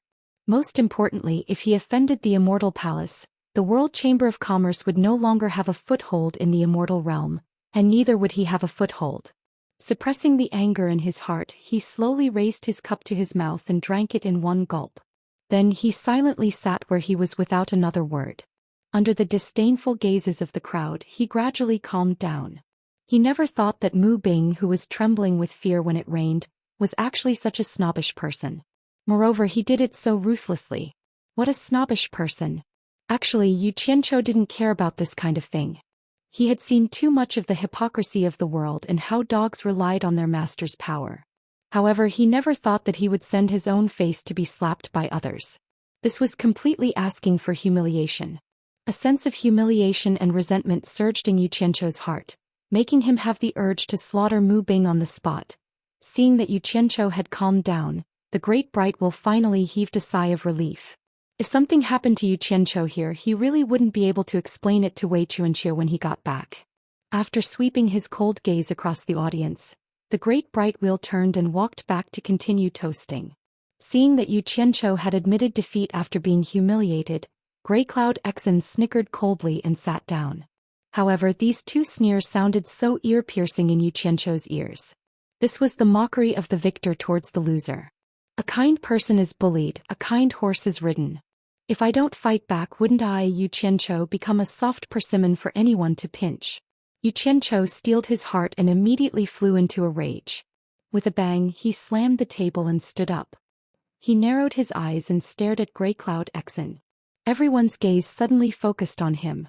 Wan Lihong's eyes lit up as he thought to himself, is he going to flip out? Mu Bing snorted coldly and shouted, Yu Qian, where do you think this is? How can you behave so atrociously here? Grey Cloud Exon also stood up with a sneer. He stared at the frowning Great Bright Wheel and laughed. Great Bright Wheel, you saw it for yourself. Someone is trying to deliberately cause trouble. You have to be fair, you can't favor one and discriminate against the other. Great Bright Wheel glanced at him and coldly shouted at Yu Qianzhou. Yu Qianzhou, I'm warning you for the last time. If you dare to behave atrociously again, don't blame me for being impolite. His words left some leeway for Yu Qianzhou to back down. You've misunderstood me. I definitely didn't mean to behave atrociously. It's just that I forgot to give something to the people of Heartless Palace. Because I suddenly remembered it, I couldn't control my emotions and disturbed everyone's mood. I'm truly sorry. Yu Qianzhou apologizes to everyone here. Yu Qianzhou smiled and cupped his fists as he apologized to everyone. Everyone looked at each other in dismay. They didn't know what Yu Qianzhou was up to. However, when they saw him suddenly smile and say such words, they all felt that things weren't so simple. There was definitely something fishy going on. Qian Yun Xian's eyes flickered and he coldly said, I'm the only person from Heartless Palace here. I'm sure you have something to show me. Since that's the case, why beat around the bush and act mysterious? Just take it out. That's fine. I hope you can control your emotions after seeing it and don't ruin Commander Wu's plans. Yu Qianzhou coldly smiled and took out a jade tablet, casually tossing it over. Everyone couldn't help but be curious. They didn't know what Yu Qianzhou wanted to show Qian Yun Exon. Qian Yun Exon caught it and glanced at it indifferently. He saw a pure white jade tablet with the words Lian Qing engraved on it. His eyes couldn't help but widen. He teleported in front of Yu Qianzhou and shouted angrily, Where did you get this thing? His voice was like thunder. Probably everyone in the commander's residence could hear him. Everyone couldn't help but secretly click their tongues. They didn't know what Qian Yun Exon saw. He actually disregarded the situation and lost his composure like this. Later, when a large number of people from Immortal Palace were alerted, they would see how he would deal with this. This jade tablet wasn't actually anything valuable. It was just a jade tablet that Yu Qianzhou found in Qian Yun Exion's storage bracelet after he killed his grandson, Song Lianqing, outside the ruins of God. It could represent his identity. This jade tablet might not be much to others, but to Xian it was very important. When any disciple of Heartless Palace died, there would be feedback from Heartless Palace. Song Lianqing's death was naturally no exception. However, ever since he received news of Song Lianqing's death, Xianxia mobilized a large number of people but still couldn't find Song Lianqing's corpse. He originally didn't have any hope, but he didn't expect to suddenly see his grandson's jade tablet here. How could he not be shocked? Do you think I need to tell you? Yu Qianzhou sat down with a sarcastic expression. He poured a cup of wine and slowly drank it. Suddenly he realized that the wine tasted much better than before. He couldn't help but click his tongue and say, "It's really good wine." The reason why he wasn't afraid of the trouble of revealing this thing was because he knew that there was no room for reconciliation with Xianxia. Once he left Paradise Wonderland, Xianxia would definitely kill him. Since that was the case, he naturally had to retaliate. Otherwise, if the matter of today's humiliation spread out, how would he still have the face to face his subordinates? "You're the one who killed my grandson, Song Lianqing," Xianxia said angrily. The moment these words came out, everyone was in an uproar. They all understood what Yu Qianzhou showed Xianxia. It was definitely a keepsake of his grandson, Song Lianqing. Deming Luan's brows knitted together. He realized that this Yu Qianzhou really wasn't afraid of blowing things up. He actually showed this thing at this time. Almost at the same time Xianxia said this, a person in white flashed out from the crowd. He stared at Yu Qianzhou with a burning gaze and said, "Chai Junlang was also killed by you?" This person was Xiaoyao Palace Master Chai Xiaoyao's eldest disciple Ma Fengnan. Because he knew that Chai Junlang and Song Lianqing got into an accident on the same day, and the two of them were together every day during that period of time, he naturally had a reason to question Chai Junlang. Chai Junlang. Yu Qianzhou shook his head and said, "I don't know who Chai Junlang is, but based on the information I heard, I guess it should be the guy with the white jade folding fan." He was referring to the image of Chai Junlang, who boasted of his elegance and elegance. Ma Fengnan's pupils shrank and he said sternly, "So you admit that you killed him?" No.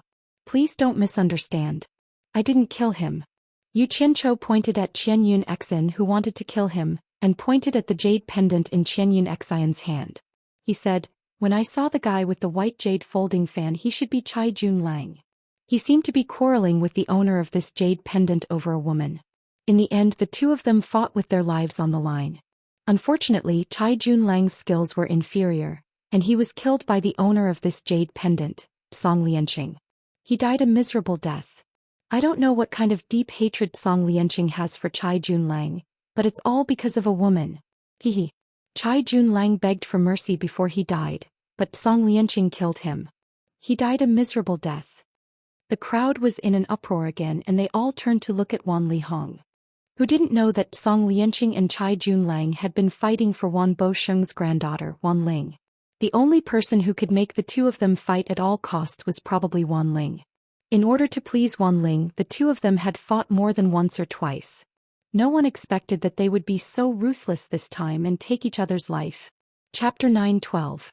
Wan Lihong, who had been watching the show from the side as if nothing had happened to him, suddenly raised his wine cup in shock. When he saw the ridicule in the eyes of the various sex representatives, he really wanted to cry out that he was innocent. He was one of the people who had witnessed Yu Qianzhou killing Song Lianqing and Chai Junlang with his own eyes. It was not what Yu Qianzhou had said. However, he had no way to stand out and testify for this matter.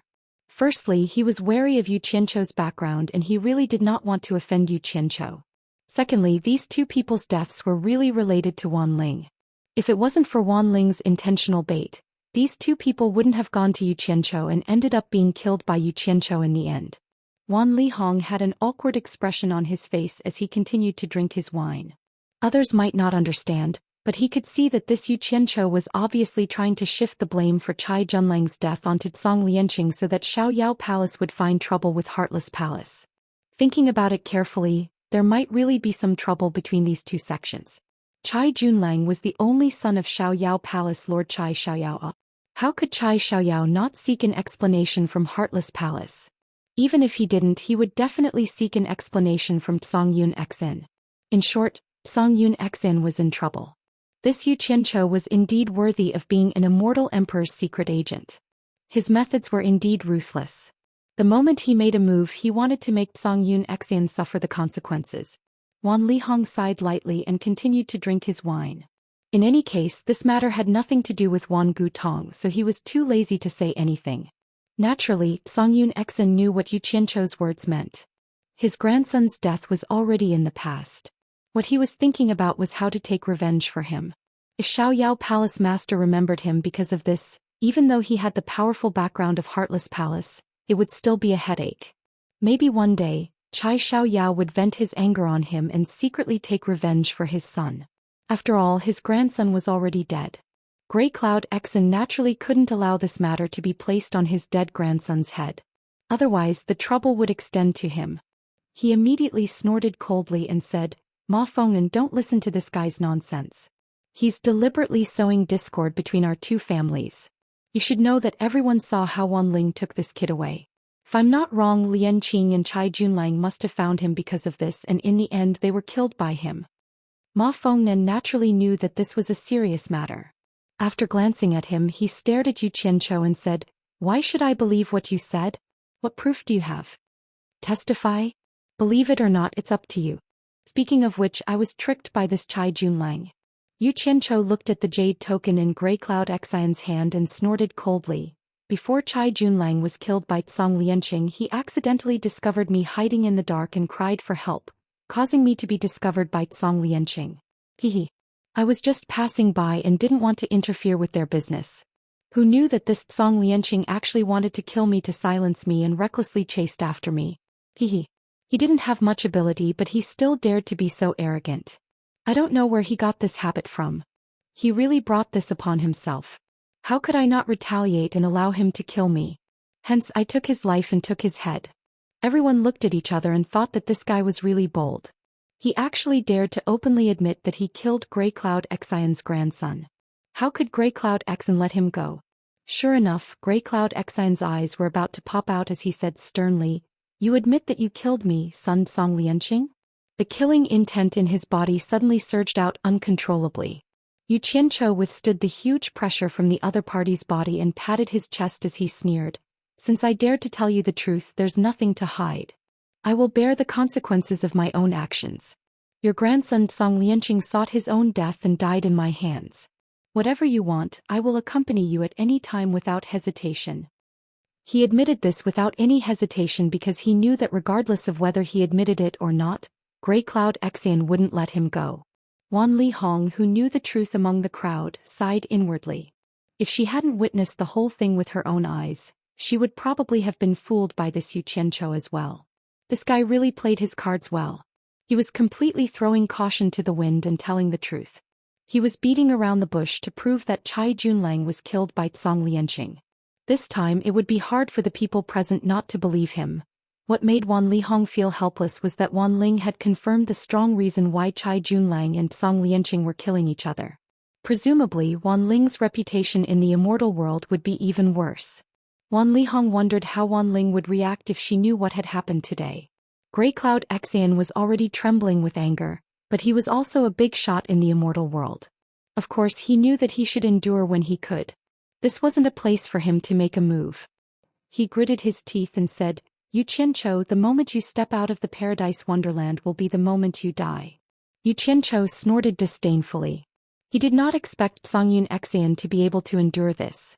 Before Yu Qianzhou could reply, Ma Fengnan, who was at the side, interjected, "Zhou Xian, how impressive. No wonder he could raise such a powerful grandson." Grey Cloud Xian was stunned. He frowned and said, "Ma Fengnan, you're not a 3-year-old kid, right? You actually believe such words?" Ma Fengnan snorted coldly. "What do I believe?" Seeing that the situation was getting out of hand, Mu Bing, who had already stopped toasting in the crowd, finally couldn't hold it in any longer. He teleported over and pointed his finger at Yu Qianzhou as he shouted, "Yu Qianzhou, do you really think that I don't dare to deal with you?" Yu Qianzhou glanced at him coldly.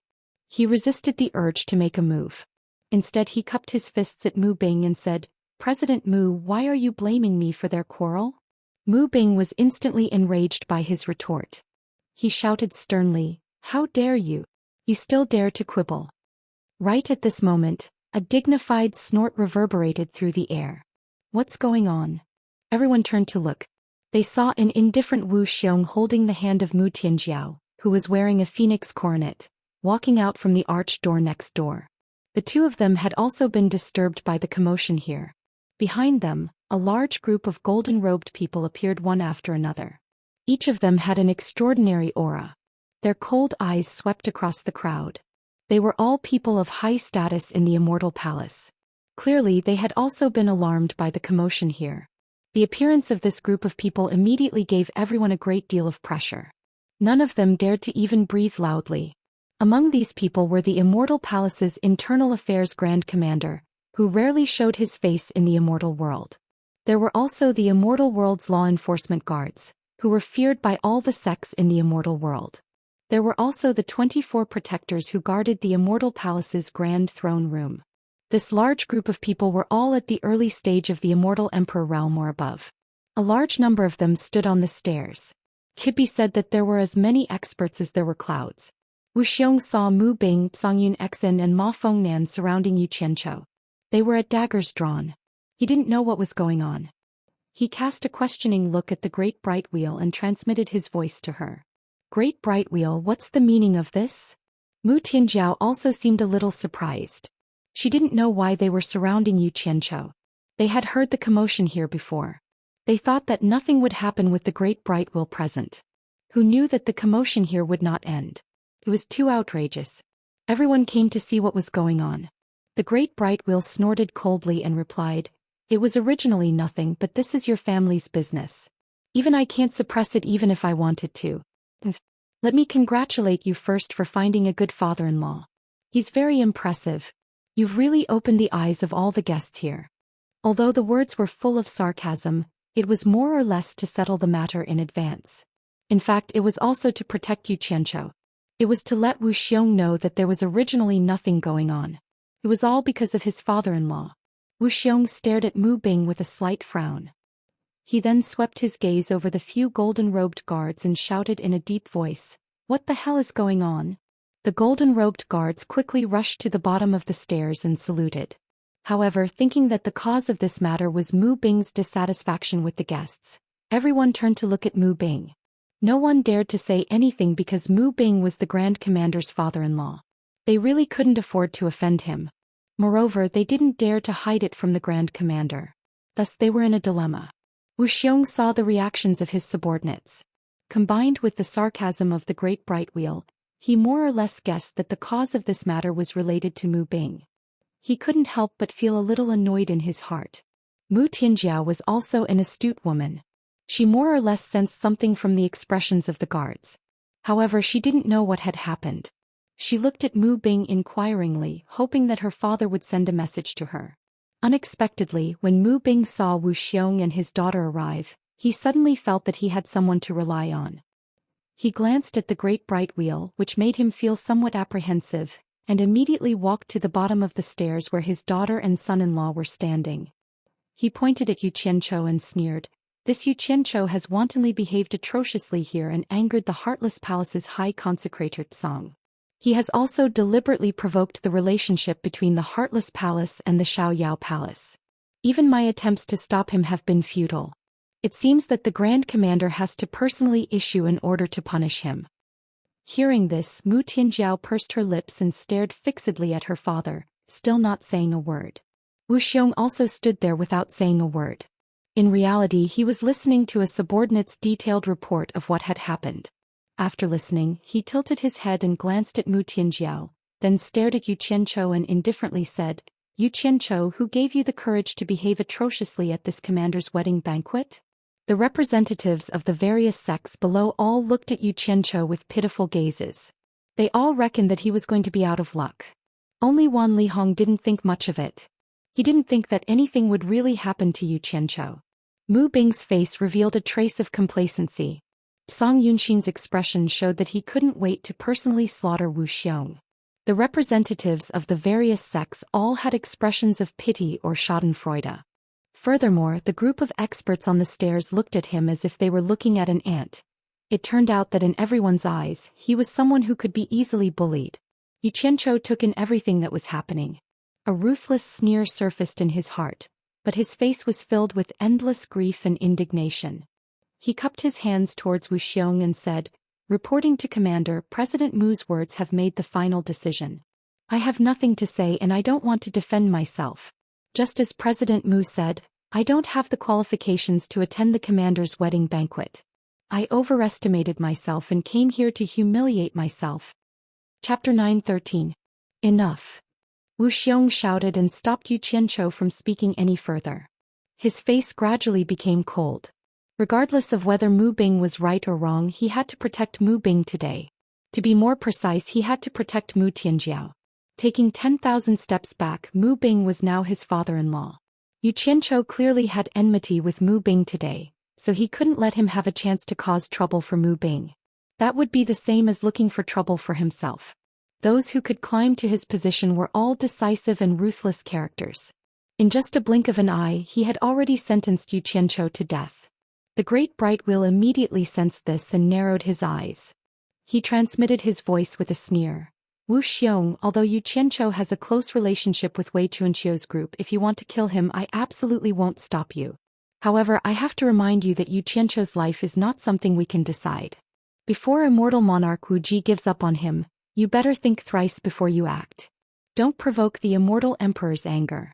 You should know that in the immortal emperor's heart, there are many people who can take over our positions, but immortal monarch Wu Ji's position is unique. Compared to her, you and I are like ants." The Great Bright Wheel's words hit Wu Xiong's weak spot. After saying this, he didn't say anything else. Wu Xiong's heart slightly shivered and he gratefully glanced at the Great Bright Wheel. If it wasn't for the Great Bright Wheel's reminder, then he would have made a huge mistake. If one day Immortal Lord Wu Xiong really did summon Yu Qianzhou as she had said, and he ended up killing Yu Qianzhou, then this was no different from disregarding an immortal emperor's words. It would have been fine if he wasn't there that day, but he was there.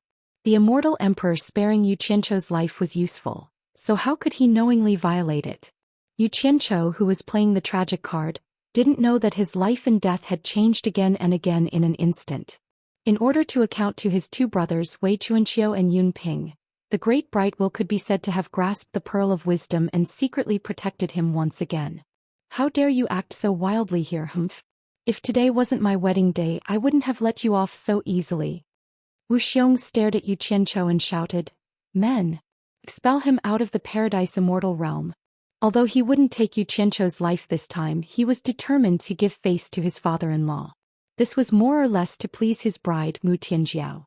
Since he couldn't kill Yu Qianzhou, he could only chase him out. This could be considered as humiliating Yu Qianzhou to make his father-in-law happy. He was only Qianzhou. Qianzhou Yu Qianzhou, Qin, and Qin Qin. Ji Qin Paradise, and was and Qin, Immortal was Qin, Qin, Qin, 1, and said 1 was Qin of Qin. Being able to stay alive in the Paradise Immortal realm was already a blessing in disguise. If you don't have the strength, then don't talk about face. At this moment, the flames of rage in Yu Qianzhou's heart could be said to be monstrous. He'd come because he'd received an invitation, yet he'd been driven out in public. How could he endure this? However, he was also a person who had gone through many hardships to climb out. Naturally, he knew what it meant to be flexible, so he did not dare to show the slightest displeasure. The two golden-robed guards flashed to his side and looked at him coldly. Their meaning was obvious. "If you don't get lost, we'll use force." Yu Qianzhou silently glanced at the crowd, taking in everyone's contemptuous and indifferent expressions. His eyes, without the slightest emotion, paused on Mu Tianjiao's face for a moment, but he did not accept Mu Tianjiao's extremely apologetic and guilty look. Instead, he directly swept past his mortal enemy, Grey Cloud Exon, and instead looked at Mu Bing, who had already risen to the top. Mu Bing's eyes were filled with disdain, as if saying that if it wasn't for today's big day, how could you still be alive? Their eyes met for a while. Yu Qianzhou's eyes did not reveal the same arrogance as Mu Bing's. He simply looked at him from head to toe, then transmitted his voice to the Great Bright Wheel.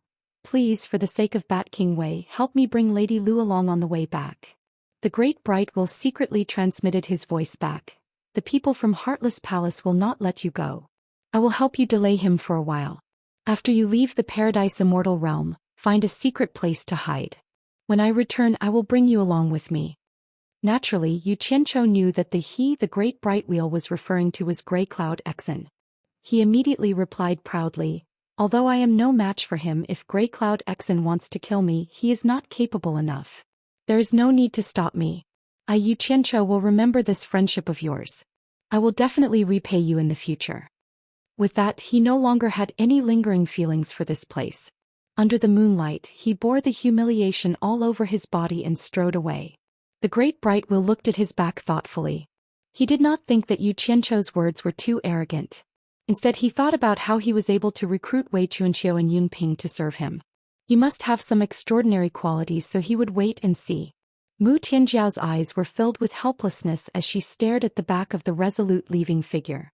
From the determined look in his eyes, she could see that from now on, they could no longer be friends.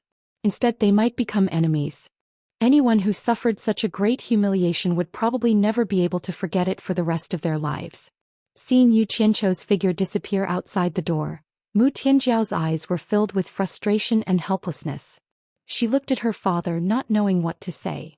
She did not want to say anything more. This was because personality determined one's fate. She knew that no matter what she said, there was no turning back. How dare he come here to cause trouble? If it wasn't for the fact that today is a joyous occasion, it would be too easy for him to leave alive. Mu Bing snorted coldly and immediately put on a smile. He picked up his wine glass and displayed the spirit of a host. He greeted the surrounding guests. Don't let an irrelevant person spoil our mood. Everyone, please continue to drink to your heart's content. The group of guests immediately smiled and raised their glasses. Sure enough, they acted as if nothing had happened. The Great Bright Wheel and Wu Xiong looked at Mu Bing at almost the same time. The two of them did not say anything. The Great Bright Wheel continued to raise his glass to help Wu Xiong entertain the guests. However, at this moment, Songyun Xian suddenly walked out. He walked to the bottom of the stairs and cupped his hands towards Wu Xiong. Great Commander.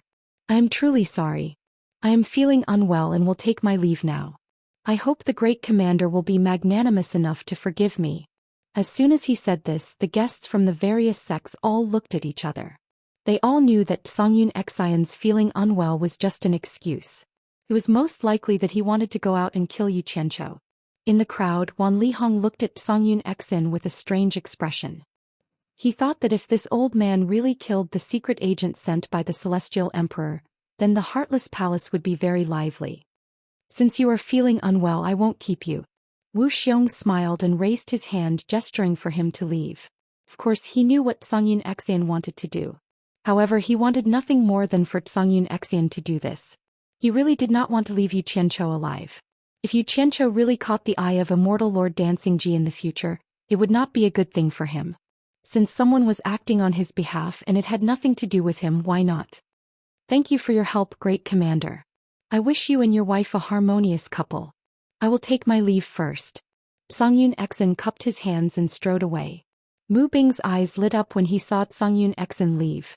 He called out to the crowd again, everyone, please drink to your heart's content. Wu Xiong had a smile on his face as he raised his cup to the crowd. Suddenly, he saw De Mingluan indifferently glance at him and immediately knew that De Mingluan had guessed his thoughts. He then transmitted his voice to Wu Xiong. If Brother Mingluan really has a deep relationship with Yu Qianchou, it's not too late to stop him. You don't need to test me. Since you've made your decision, I will naturally stand on your side. De Mingluan transmitted, but in his heart he hoped that Yu Qianchou really did have the ability to escape from Songyun Xian. Wu Xiong smiled with satisfaction. Then he nodded to a subordinate beside him. That subordinate quickly accepted the order and flashed into the pavilion at the back. When he reached the top floor of the pavilion, he conveyed the great commander's decree. Lu Yanqing, who was standing at the window of the top floor, had personally witnessed everything that had just happened.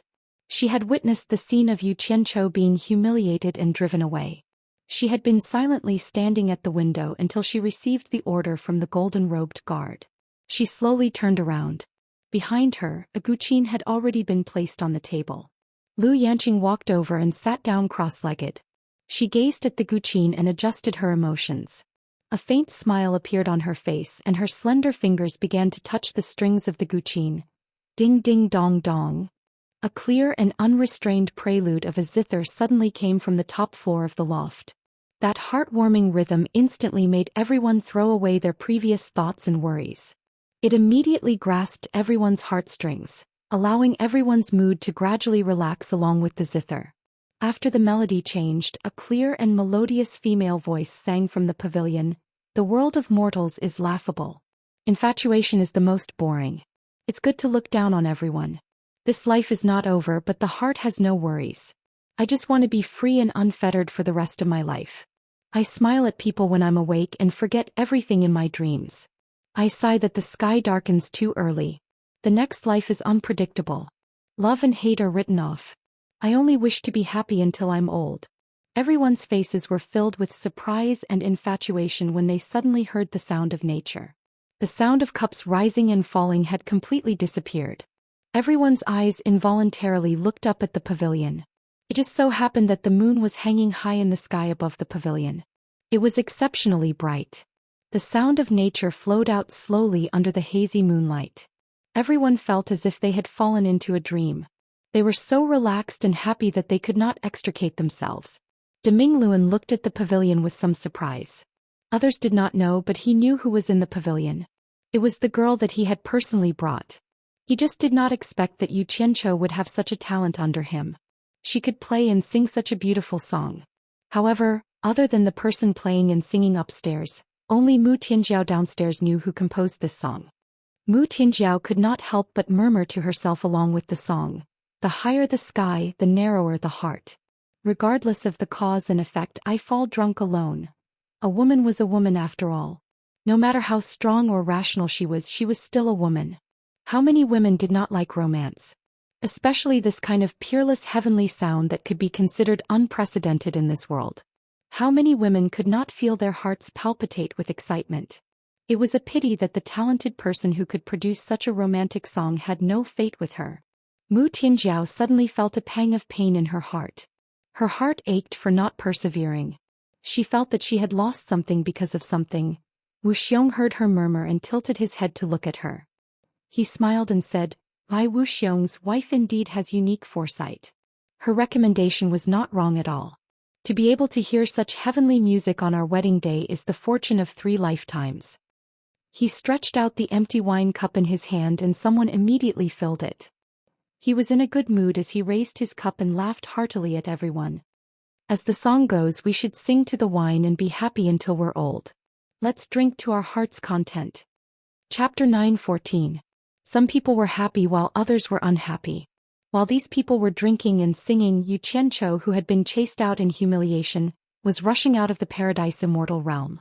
His heart was cold. He wanted to leave the Paradise Immortal realm as soon as possible. If anything happened, it would not be convenient to make a move in the Paradise Immortal realm. However, the accident he had guessed still happened.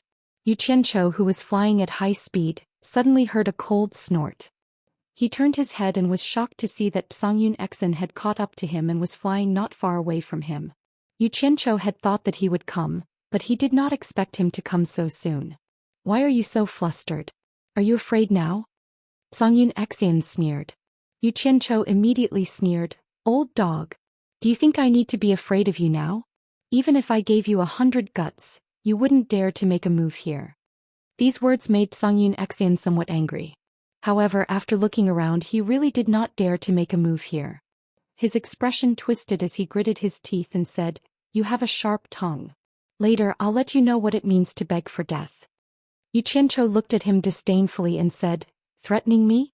Do you believe that I'll make you beg for death right now?" Xianxia put on a fake smile and said, "A toad yawning. You sure have a big tone." "Hehe. Not only do I have a big tone, I also have big guts. Do you want to give it a try?" Yu Qianchou flicked his sleeves, and over 100 azure flame flying swords flew out of his sleeves, circling around him as he flew. Xianxia's pupils shrank and he said in a low voice, "You dare to make a move here?" Yu Qianchou smiled sinisterly and said, "You think I don't dare? This old man's life is worthless and I'll die if I go out anyway. Rather than that, I might as well fight it out with you here. Everyone knows that you're here to kill me anyway, so it's only natural for you to make a move against me. Regardless of whether I made a move first or not, as long as you break the rules of the Paradise Immortal realm, don't think about having a good life. Hehe. Even if I were to shout for help right now, I could still make you suffer the consequences. To be able to drag you, an expert from the Heartless Palace, down with me, I won't die in vain. It's worth it. Grey Cloud Xian's expression changed and his face twitched. He didn't expect this guy to be so shameless and actually use this move to threaten him. However, he had no choice but to believe it. Think about it, a person who had been forced into a desperate situation, what else would he not dare to do? Using his precious life to gamble for Yu Qianzhou's lowly life was not worth it. Old dog. I'm warning you, if I can still see you within a kilometer of me within the count of 3, don't blame me for hunting you down in the Paradise Immortal realm. We'll all die together. Yu Qianzhou raised 3 fingers and counted with a ferocious expression. 1, 2. The ruthlessness of a hooligan was undeniable. However, before he could finish counting 2, Grey Cloud Xian gritted his teeth and turned into a flowing light. He felt extremely sullen in his heart.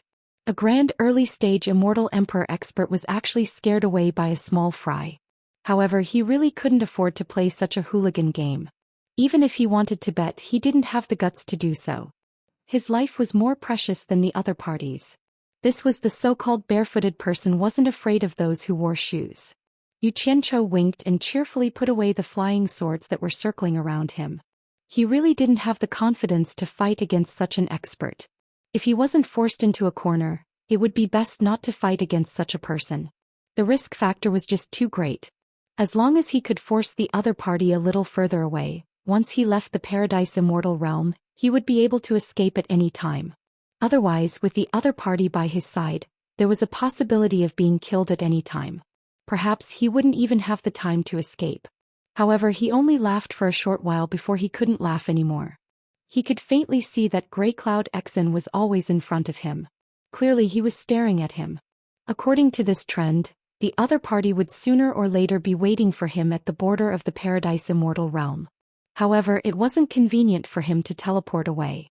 Moreover, he couldn't stay here or change his flying direction. He believed that if he did that, the people from the Immortal Palace would immediately come to interfere. However, after thinking about it, he felt relieved. Grey Cloud Xian was so timid he probably wouldn't dare to make a move at the border of the Paradise Immortal realm.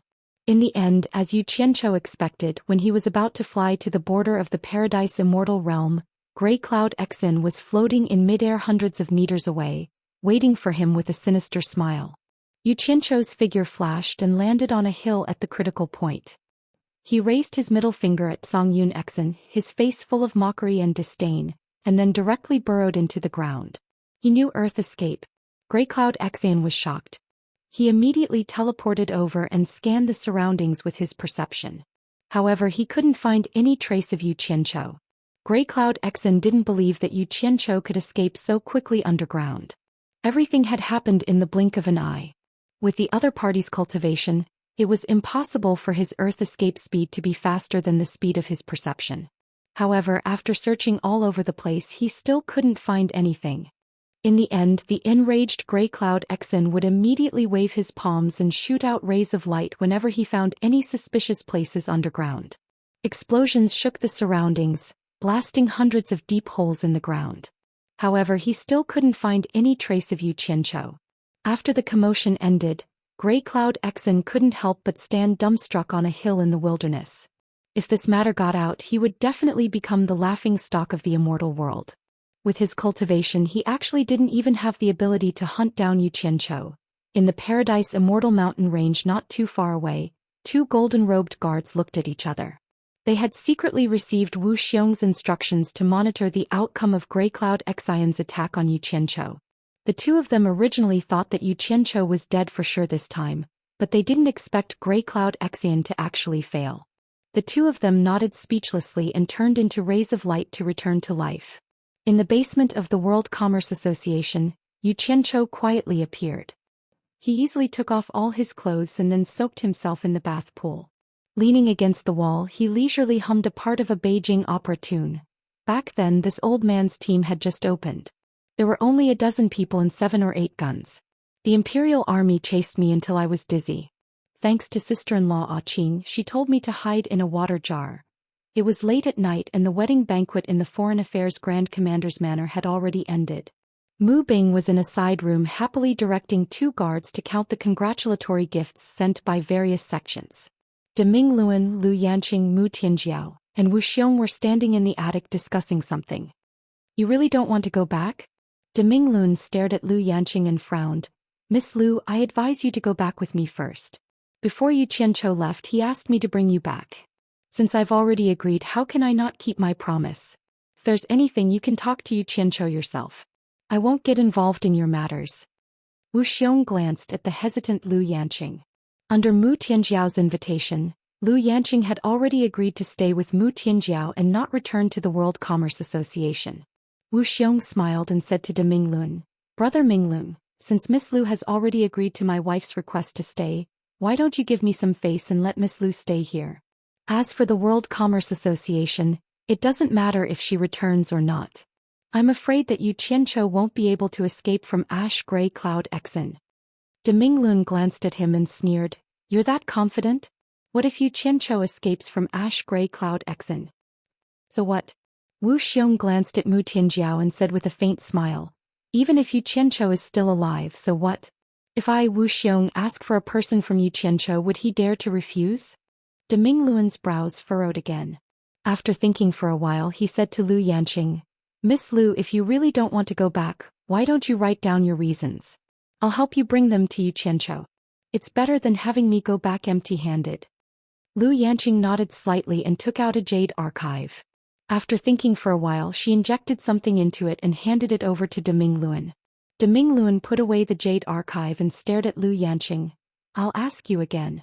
This is your own choice. Is no one forcing you? Wu Xiong heard this and laughed. Brother Minglun, you make it sound like I'm forcing Miss Lu to stay. Lu Yanqing bit her lip and said, I'm staying of my own accord. I don't want to return to the World Commerce Association. De Mingluan looked at her silently for a while.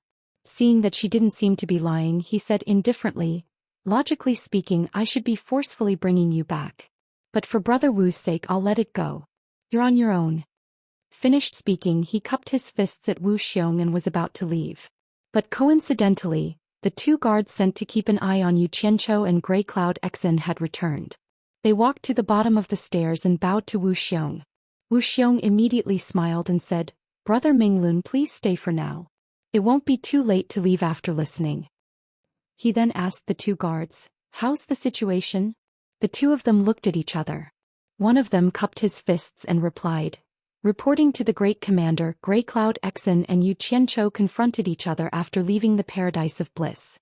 Just as Grey Cloud Exin was about to make a move, Yu Qianqiu used the Earth Escape technique to escape. Grey Cloud Exin caused quite a commotion to chase after him, but he still couldn't stop Yu Qianqiu from escaping. Wu Xiong was stunned. He had thought that Yu Qianqiu was dead for sure. With Yu Qianqiu's cultivation, it was impossible for him to escape from Grey Cloud Exion's clutches. That was why he had De Mingluan stay behind to listen. This way, De Mingluan would know that Lu Yanqing had stayed behind and wouldn't make things difficult for him. But what he couldn't believe was that Grey Cloud Exin had actually let Yu Qianqiu escape. De Mingluan heaved a sigh of relief after hearing this. He was also amazed in his heart. He thought to himself that this Yu Qianqiu was really not simple. De Mingluan didn't say anything. He glanced at Wu Xiong indifferently. This Wu Xiong undoubtedly owed him another favor. He didn't say anything else and turned into a stream of light and flew away. He really wasn't someone ordinary people could compare to. Mu Tianjiao sighed slightly in her heart and looked at Lu Yanqing. The reason why she had urged Lu Yanqing to stay behind was because she had judged that Yu Qianqiu was extraordinary. Grey Cloud Exin might not be able to kill him, and now it had confirmed her judgment. Only she knew the reason why she had left Lu Yanqing behind. She knew that the relationship between the Mu family and Yu Qianqiu could not be salvaged, but she still wanted to make one last effort. She vaguely felt that Lu Yanqing